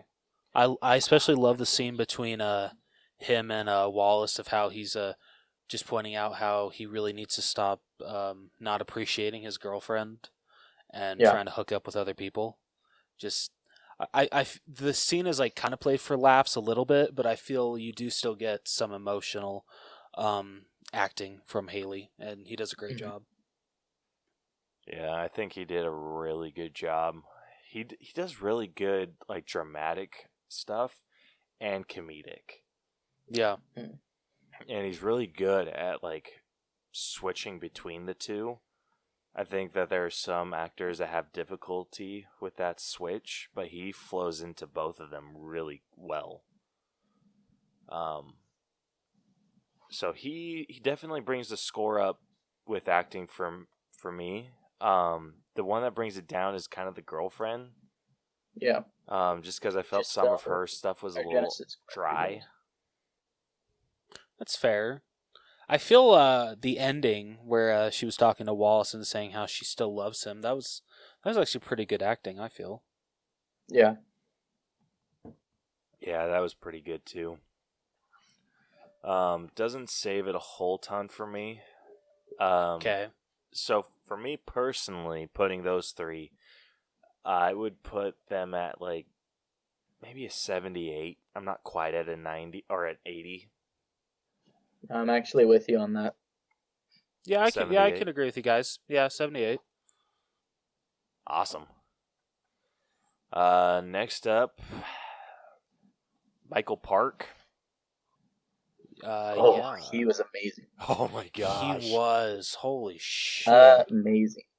Like, he is somebody, like, he was scary for me, but only because, like, how, like, convicted he was, and how, like, he just, I don't know, he just, like, he was just crazy, you know? He was just insane. Mixed with some conviction, like, dude, that's a great combination for, like, a creepy character, man. He went from sane to psycho so gracefully that Oh, yeah. I loved it. What sold me on his performance was when he was talking about Mr. Tusk while he was in the wheelchair, and the way, like, I love that they didn't, like, cut to a flashback or anything. It was just him sharing the story, and it was like the camera wasn't moving. It was just on him, and I think they were just doing, like, a little bit of a zoom on him during the entire story, and it just, like, his delivery on that story was just so mesmerizing. It was. And you guys really have to check out the that behind the scenes thing. I gotta send you both the link. You'll have a much deeper appreciation, like, afterwards. It's freaking amazing. Yeah, I love behind the scenes shit, so Oh, yeah. Same. definitely want that link. The show. Yeah, but oh my gosh, like, I could have just put that story on repeat. Yeah. And it even went, like, after the craziness, because he tried, like, sleeping on Justin's character, or the walrus, Yeah. and the stories that he was sharing there were just super intriguing as well. It was so hard because it was like, it's like listening to Morgan Freeman talk. Like, you just, whatever he's saying, you're just like, oh yeah, like, like, freaking just talk, dude. Like, I don't even care what you're saying right now. Oh, And my then he's like goodness. talking about turning you into a walrus, and you're just like, what? Hold the phone. Let's How'd back Morgan up here. Freeman turn me into a walrus? Oh my His grade is so freaking high. Oh, yeah. What are Yeah. you guys thinking? Because I don't want to sway. That's what I'm scared to do. I feel like Jonathan's got to go first, because I've gone first. Shit. Caleb's gone first. I feel Do like it. All right. I'm going to give you my honest one anyways, so you go for it, Jonathan. You're not going to Okay. sway me. Okay. I'm actually gonna go 95. That's mine. That That was mine, I swear to God. Oh, I was 96, but I mean, 95 is perfect. hey, bam! There we go. Okay, cool. All right, last up, Justin Long. Another He great played one. an asshole so well in this movie. But he does did. that really well. Like, if you watch him that's true, he does. in the movie Accepted, like, he's really great at that. Like, that's basically, he's a smart ass, he's an asshole. Like, it's just, that's just him. And also, actually, in that movie Jeepers Creepers, like I was mentioning, his character's kind of an ass, and it's phenomenal. He did really great, and I think the pairing with him and Michael Parks was, like, phenomenal. Like, they just did an amazing job and just fed off of each other. Like, there was such great chemistry between those two that, like, you could not have Michael Parks paired with anybody else in that scene, in any of those scenes, like when they're having dinner or anything, and have the performance or the outcome as great as it was. In my opinion, my humble opinion, but that's just me. No, I can definitely agree with that. Justin Long should have won an award for this movie. Oh, hands down. Hands down. Yeah, Oh, but, I absolutely agree. Gosh. Like, yes, he played an asshole, but he was like, he felt genuine. Like, when Michael Park's character was talking and sharing the story, he was invested. And like, yeah, he kind of took it as a joke, being like, this dude's freaking crazy. But then once it switched into like his life was in danger, his performance got like so much freaking better. And he's able to pull off like distress so freaking well. And especially when he was in the freaking walrus outfit. Yeah. Yeah. Like, you could see the freaking terror in his eye. Yeah, even with all the prosthetics, you can still see it. And that's amazing. That's the thing too, like, that's why it's hard for me to, or like I was saying, I could be talked into either logic or character development, because there is some character development. Like, there's plenty, and they make his character, they make Wallace an asshole, like, right off the bat, just so that you can understand, like, this guy's a dick. And on top of that, like, this is a horror film, like, okay, this is one of those movies where this asshole is going to get what he has coming. And that way you kind of feel sorry for him at the end. Did he deserve that, though? I'm not saying he deserved that, but, like, something bad is coming for him, is what I mean. Like, in those. And you're just like, man, I hate this guy. Like, he's an ass. Like, he wasn't upset because the kid killed himself. He was upset because, well, I don't have a story now for my podcast. Like, and he even calls the kid selfish. He calls the kid that kills himself selfish. Like, that just goes, like, that's part of the whole, like, making you not hate him, but, like, just see that he is not a likable guy. He's a charmer, but he's not likable. Yeah. But he does a really good job at that. Oh hell yeah. No, I'm not going to take that away from him. He did amazing. So here's the question. 97. Did he do better, or is he equal to Michael Park? I want to give him a 97. For me. Yeah, I'm on the same boat as Vic, but I was just going to give him a point higher. But I can go with 97. If you're saying 98, I'm on board with that too.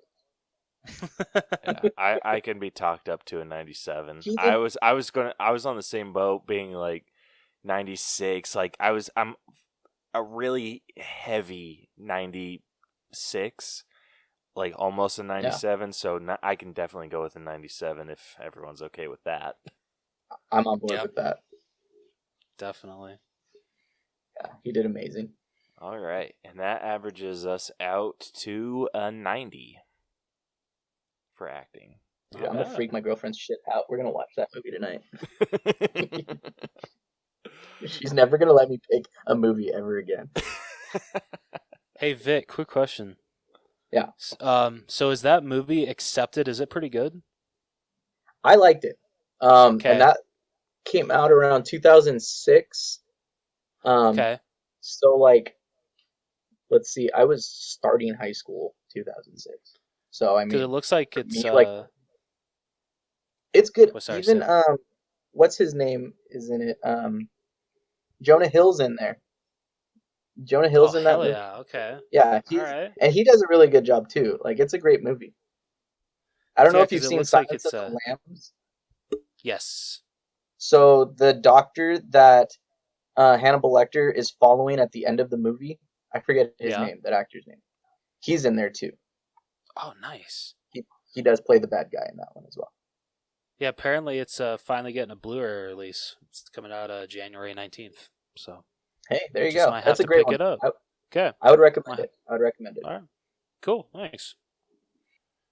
Alrighty. Let's moving on to character development. So let's hear, Vic. Let's hear your reasoning with character development versus logic.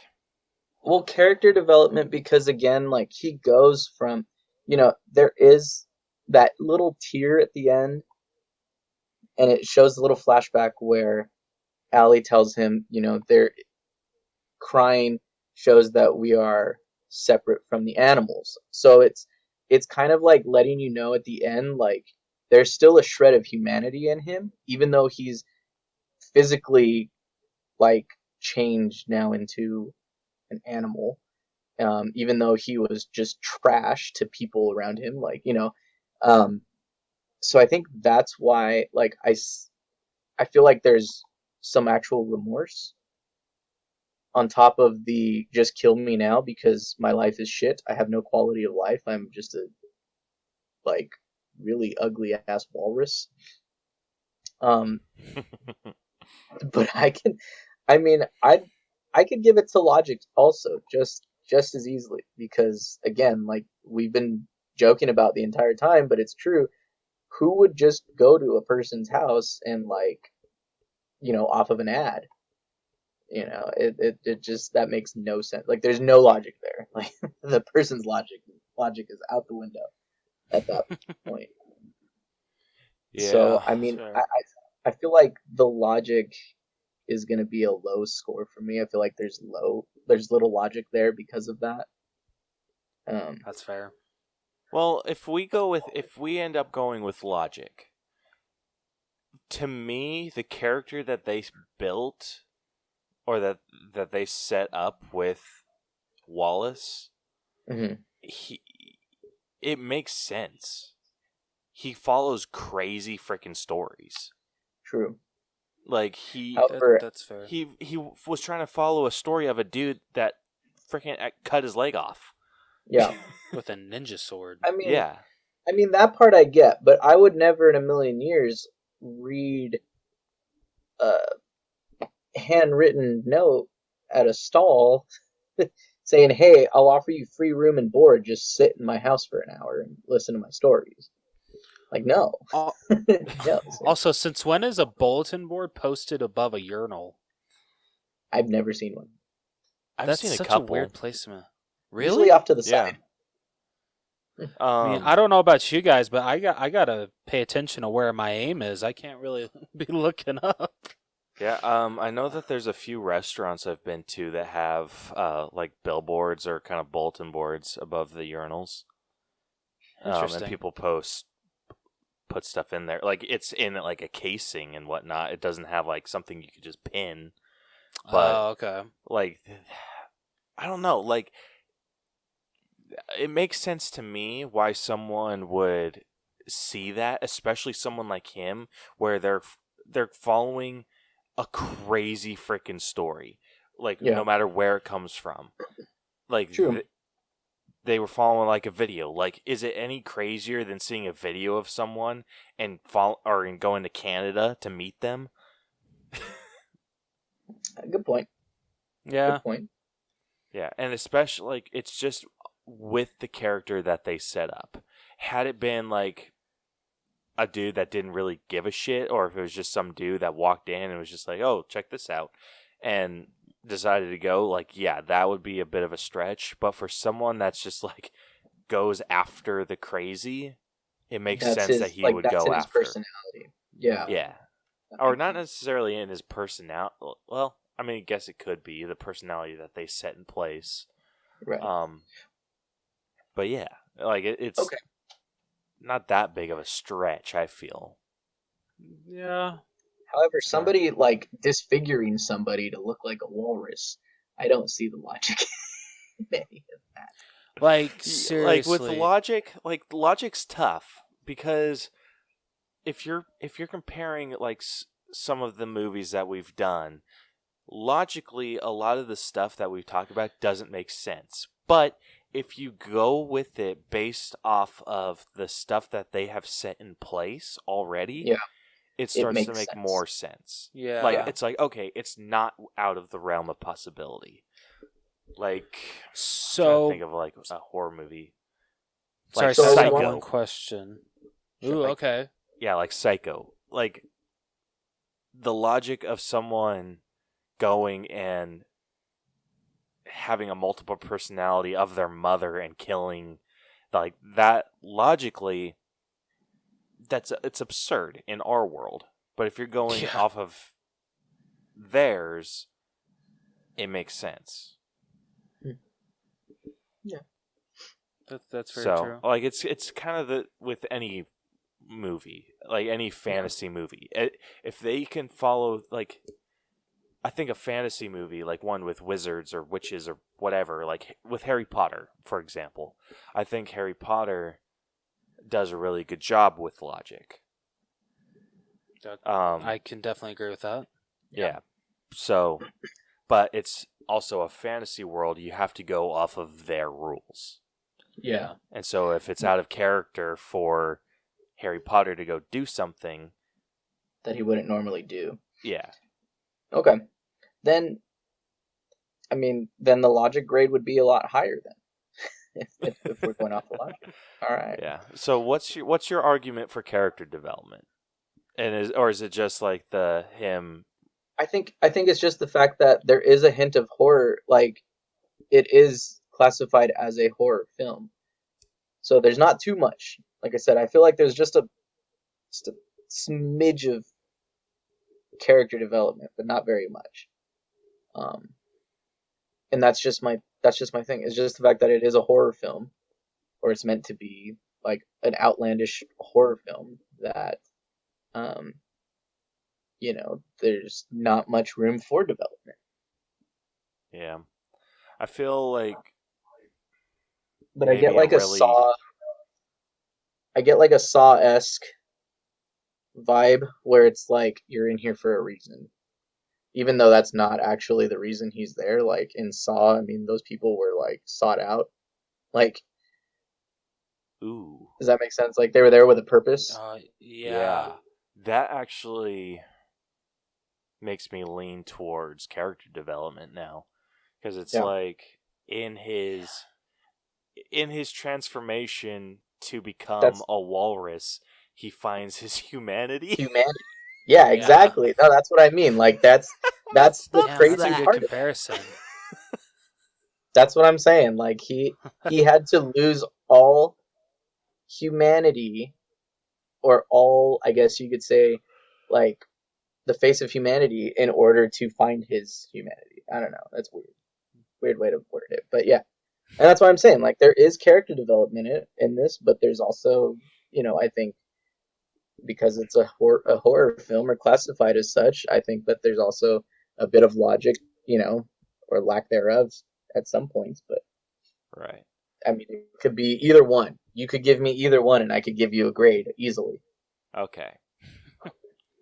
Now, because you threw in like the whole Saw comparison, I'm leaning more towards character development. Let's do it then. We'll do character development. Yeah. Rose? Yeah, I'm cool with that. Okay. So, if we're going with character development, where you're talking about a character that is a complete and utter asshole that cares about only himself. Little. Yeah, just cares about the story. Only cares about like the next crazy thing that he has to say or share or whatever. And he gets that humanity stripped from him by this How guy. And first he like takes his leg, and then he sews his leg into a freaking fin. And then he uses the bone to be the tusk. Oh, even. Gosh.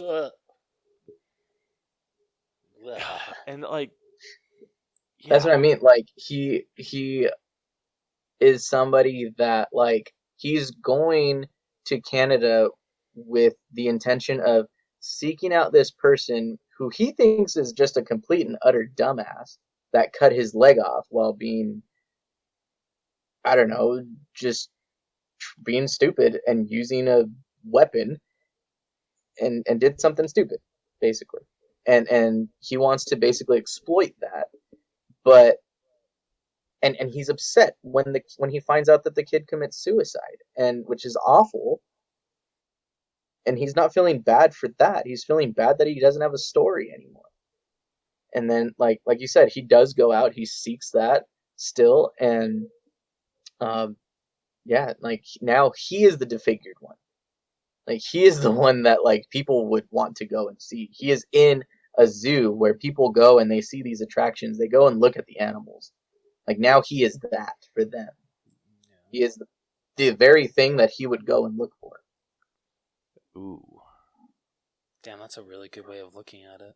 Yeah, and then I like should have my him own being in podcast, that and then him being in that situation kind of more or less helps him realize, in a way, I mean, I wouldn't say like 100%, but helps him realize what the other people were kind of going through. Right. Like he was looking Yeah. at them like these freaking sideshow acts, and now he's one, and it doesn't feel good. Nope. So,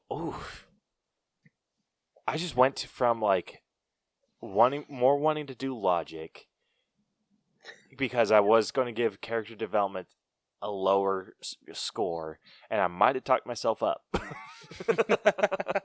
What did you talk yourself up to, though? Let's hear it. It's a pretty decent arc, I feel. It's definitely a downward arc, but it's a good arc. I enjoyed it enough to give it maybe a high 80, like 88. So I'll stick with 88. No, I could actually agree with that. I actually really could. Just because again, there's not too much, and you don't hear from him. He doesn't say anything. You just see a tear. Yeah. But you see what he goes through to have to get to that point. You know, I've had to agree with you guys. I loved just the way that this played out. That with most story arcs, you know, they start bad, but then it just keeps getting better. This one, yeah, it toward like at the end, you know, he finally realizes that what he has become, but at that point, it's too late. Yeah. Yeah. It's like we've said it before. This is an absurd story, but it works. In a way, it kind of works too well. Great, but I feel like it deserves the high percentages that we give it. Yeah, absolutely. I honestly feel that. So, 88. Everyone happy with 88? I'm happy absolutely. with an 88. All right, Yeah. Moving on to effects. So this is special effects and practical. This is out of 100, right, Caleb? This is out of 100. Dude, for me at least, it's freaking high for that walrus suit. That thing looked disgusting, but so incredibly made. If I am going for no, and I'm with Jonathan, if I'm looking at it from the perspective that I want to be 1, freaked out, and 2, scared, and 3, disturbed, dare I say. Like it does that all 3 of those things for me. But it's also funny. I see and I see the comedy, like it also gets a comedy what's it called? Like it's classification. It gets classified as a comedy. So I mean, you kind of see it in that. Like it's awful. It's not a well done walrus suit. It's made of skin from all these different people and and Justin Law and Wallace. You know what I mean? Like it's all these different people. So it's honestly, I'm giving it a high score because of that. If I'm looking at it if I know it's a comedy, a drama, and a horror, like it just did all that for me. It delivered. Absolutely. This movie would not have worked at all had they done even a little bit of CGI. For real though. Yeah, it had to be all practical. It had to. Yeah. And Mm-hmm. dude, could you freaking imagine being the makeup people? No. I'd quit day 1. So, and on that behind the scenes, they show the guy that made the suit. Oh my god! They show the guy that made the suit. Like, I want that I'll send you that link. It's want that amazing. link. And even the guy would like, you have Jay, and he's in there. He's asking him. He's like, "Have you ever made a walrus suit?" He's like, "I've never had to make a walrus suit." But like, he's showing how they have multiple like stuff, like for not only Justin Long but for Michael Parks, like all the stuff that they did, all the prosthetics and everything. And it's great how they made it so you can still see, like you were talking about, you can still see the fear, the emotion in Justin Long's face. So he's able to, not only deserve the high percentage that we gave him, but like just deliver that stuff in this movie. So I mean, just honestly, if the effects are out of 100, get ready for another high score. This is going to be another high one. I'm just saying. All right, mine's pretty high too. Yeah, so same. Rose, what are you thinking? For how like disturbed I got, just like I loved this suit. I don't know if I want to say loved because it was so disturbing. I'm gonna go at 97. All right, Vic, what are you thinking? I was gonna say 96, but I could be pushed up to 97. 96. Caleb's not feeling it. No, I'm at like 99. Oh shit. Hell yeah! All right. I mean, cannot begin to explain how freaking much I loved every practical effect that they pulled off. It terrified me to my core. It made me sick inside, and I loved every freaking second of it. And I want to say the only reason I docked it was because of the leg getting chopped off at the beginning.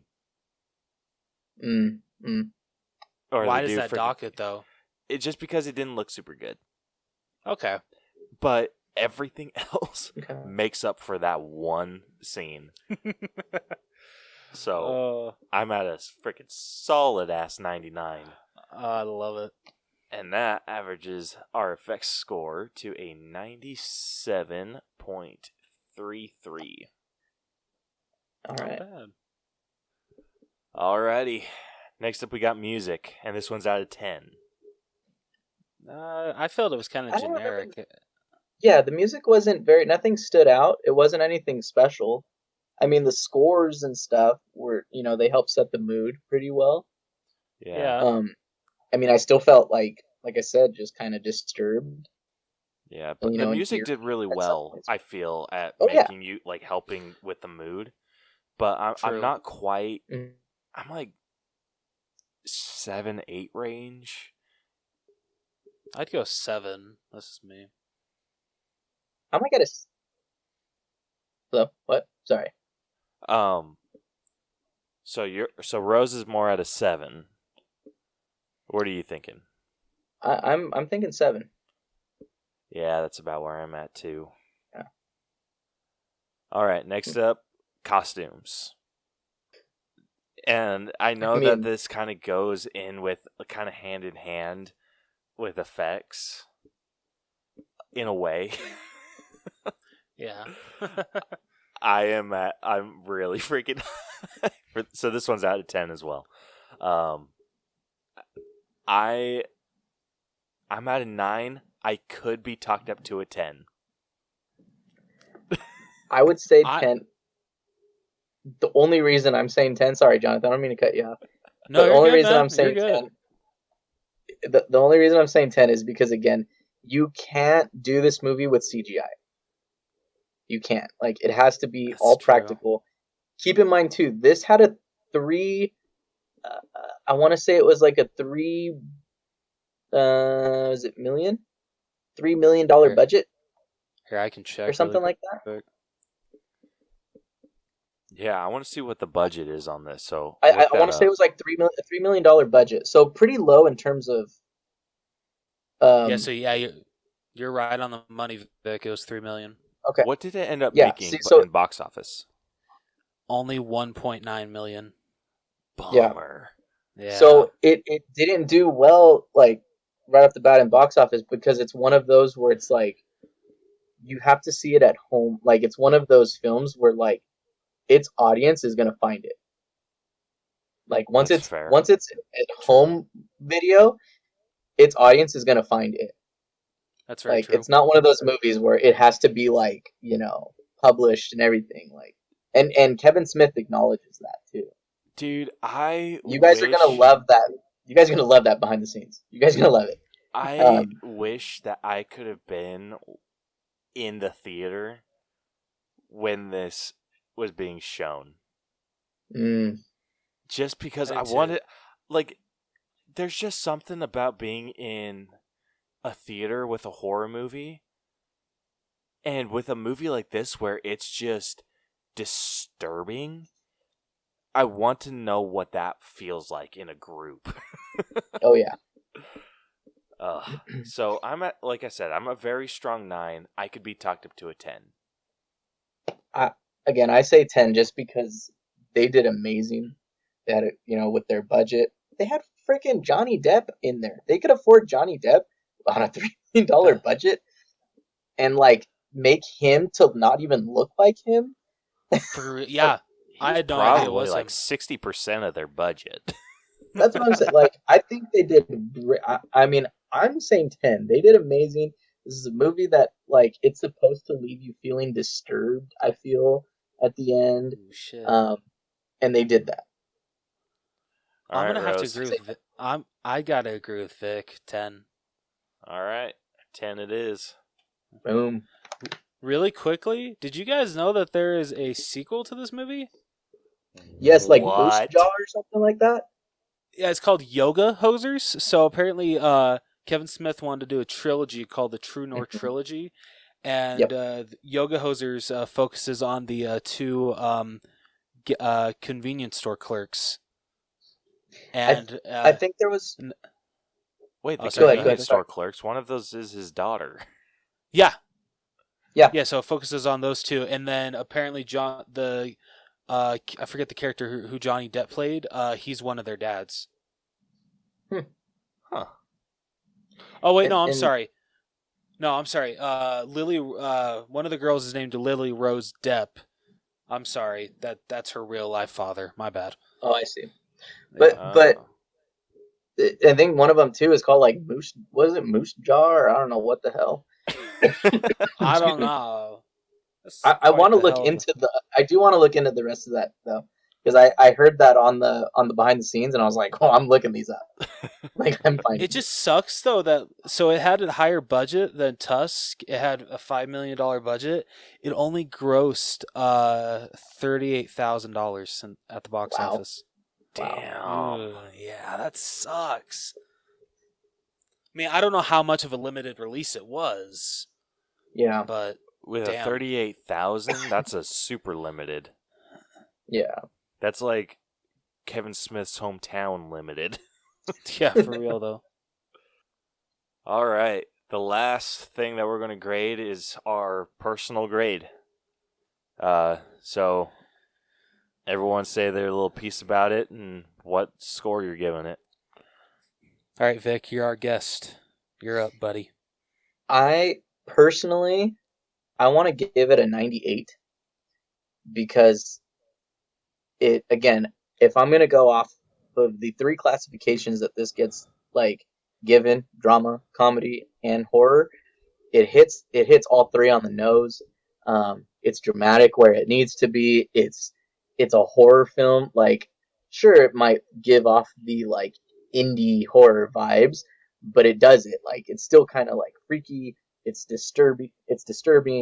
And it's funny. Like when freaking Howard starts fighting him and he's dressed in his own walrus suit, like I laughed.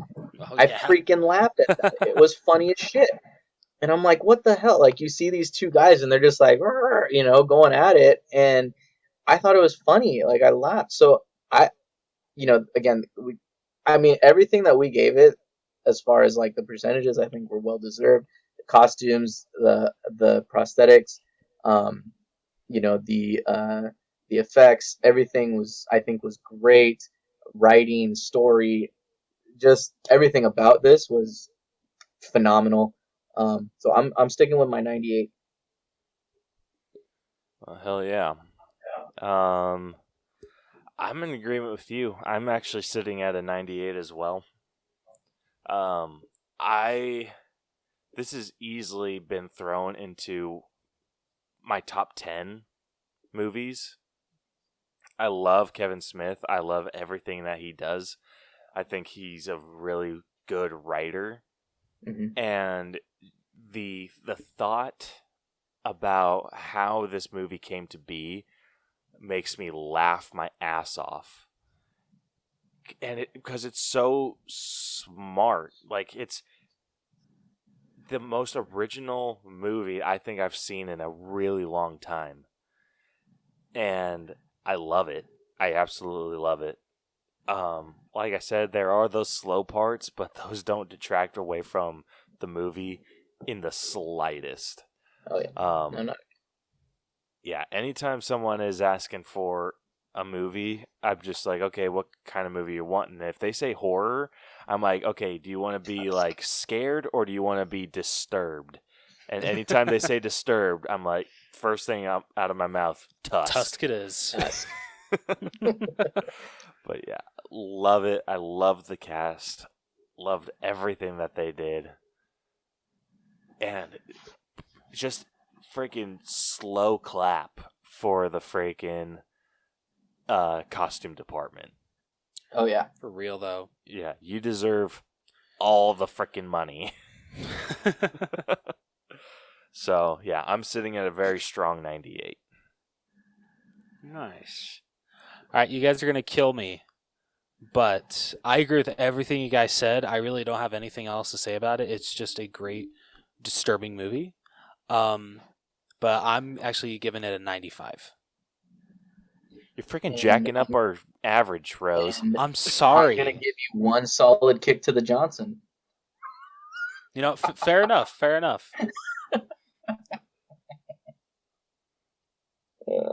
I mean, you know, what is your reasoning? I mean, if we had reasons for our 98s. What's your reason for 95?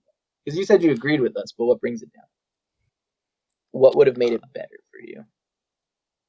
I think kind of like what Caleb said, some slow parts, especially that scene between Johnny Depp's character and Mr. Howe. That kind of just slow scenes like that brought it down. Yeah, I don't really have anything else. All right. I don't know. just a strong 95 for me. I'm just ready to hear what this final grade is. Yeah, I think we're all going to be pretty happy with it. Okay, good. Is it in the A range? Caleb, I don't know if I can do a round of applause. I don't know if I can. I got you guys. Well, try. All right. So that concludes this breakdown. So the final grade for Kevin Smith's Tusk is... Damn, that was hard. An A-. Ooh.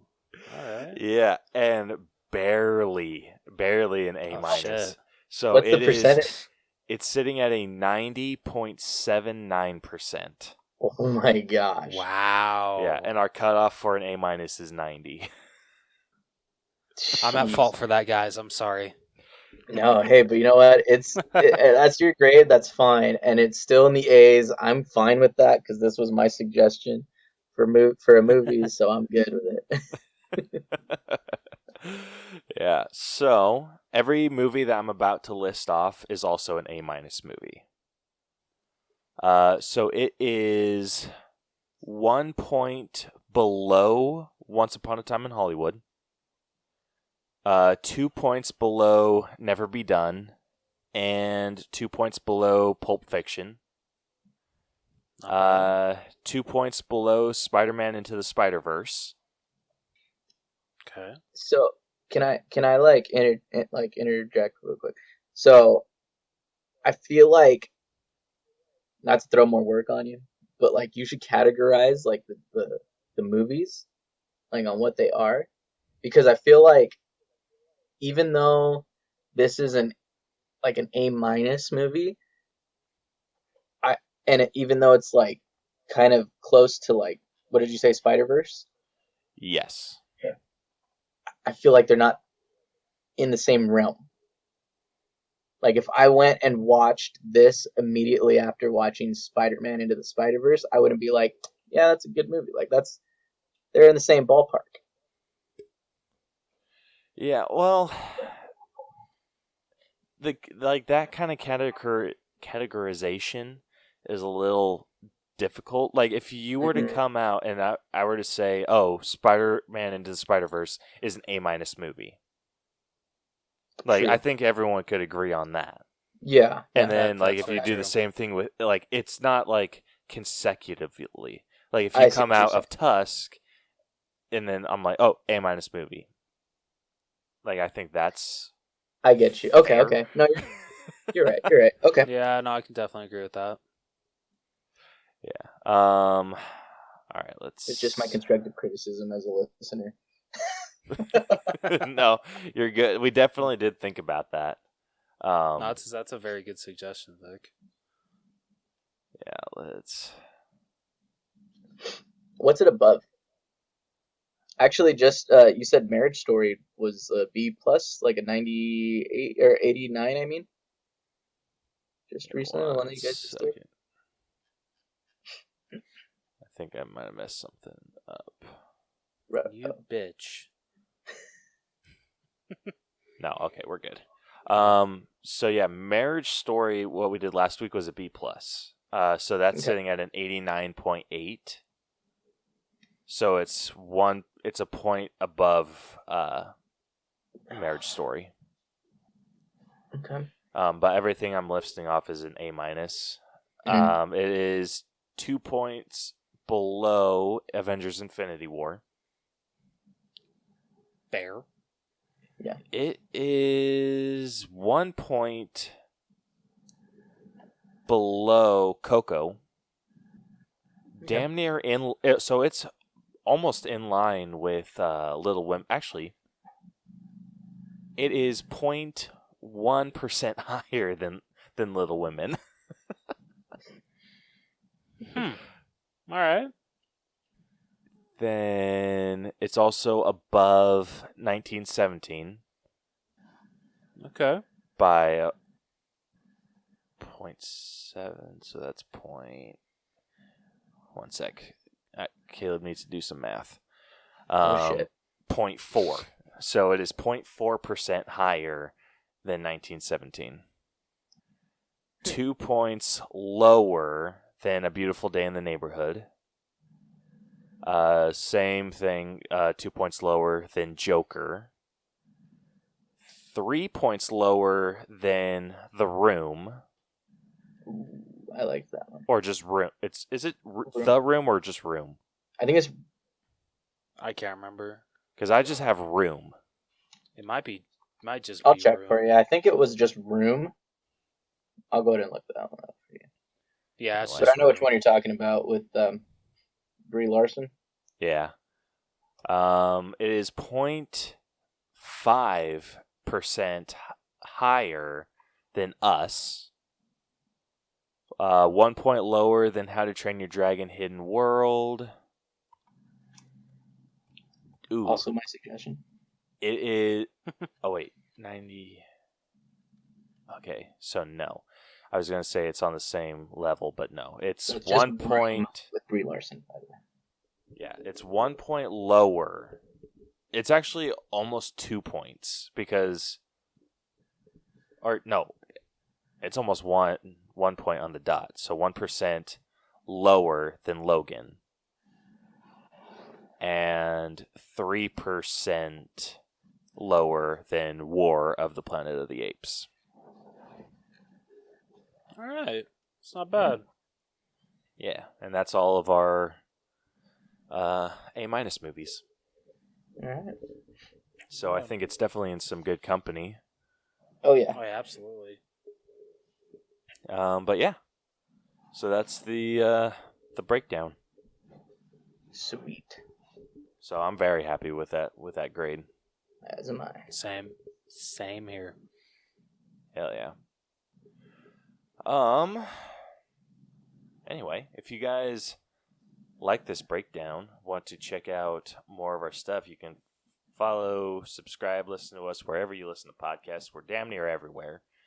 You can catch all of our episodes on YouTube. Follow us on social media, Facebook, facebook.com/theallbros. Twitter and Instagram @theallbros. Email us at theallbroschannel@gmail.com if you want to send us episode ideas, answer our question of the week. That's all on social media. Or if you want to join us, like Vic did. Oh, yeah. Yeah, so if you want to join us, hit us up on any of the social media platforms, email us. You can also go to our website where you can do all of that, which is tinyurl.com/theallbros. And Vic, would you like to tell everyone where they can find you and everything you do? Yeah, so you guys can listen to me and my co-host Taz on Crash and Taz Movie Cellar. We can be found on Anchor, Spotify, Stitcher Breaker, Google Podcasts, and I know there's a few others that you can catch us on, other platforms. That you can catch us on. You can also follow us on Instagram and Facebook now. It's Crash and Taz Movie Cellar. It's Crash with the letter N. So Crash and Taz Movie Cellar. And there's underscores in between each word for Instagram. And on Facebook, it's Crash and Taz. Don't ask me why I kind of mixed those two up. I don't know. It's a long story. I don't know how to fix it yet, but and we can also be emailed. Now it's Crash and Taz with the letter N again. Crash and Taz .movie.cellar@gmail.com, and you guys can DM us and send us emails and whatnot, and go ahead and give us a follow. We do kind of the same thing as the All Bros here, except we don't give a letter grade. We give a little rating at the end, but we mostly just talk about the movies, what we like about them, and just fun facts, stuff like that. So yeah. Hell yeah. We were listening to your episodes on our road trip. Oh, nice. Great shows. The Silence Great of the shows, Lambs man. one. Thank you. Oh, yeah. I appreciate them. Yeah, you know what? Silence of the Lambs is hands down one of my favorite movies. So I was really excited to do that, especially as our last movie talk for the month of Halloween, the month of October, for our Halloween themed month. So I was really excited for that one. That was a fun movie to talk about. So I was really excited about that one. Oh, hell yeah. Yeah, so I'll put all the links to all of their stuff in the description. Sweet, thank you. And next week, we will be breaking down The Oath. So you can find that. Is that still on Hulu, Rose? I think so. Let me check really quick. Yeah, so you can check out The Oath in preparation for next week's episode. This episode's getting released on the 16th, and I'm pretty sure it's either the day before, so the 15th, or the 16th. I'm not sure which one. But our 3-year birthday, or the podcast's 3-year birthday. Hey. Happy birthday. Yes, it is on Hulu still. Nice. Yeah, so go check that out on Hulu. And until then, this has been the All Bros Podcast. I'm Caleb. And I'm Jonathan. And we'll catch you guys next time. Deuces. So long. Dude, freaking love it.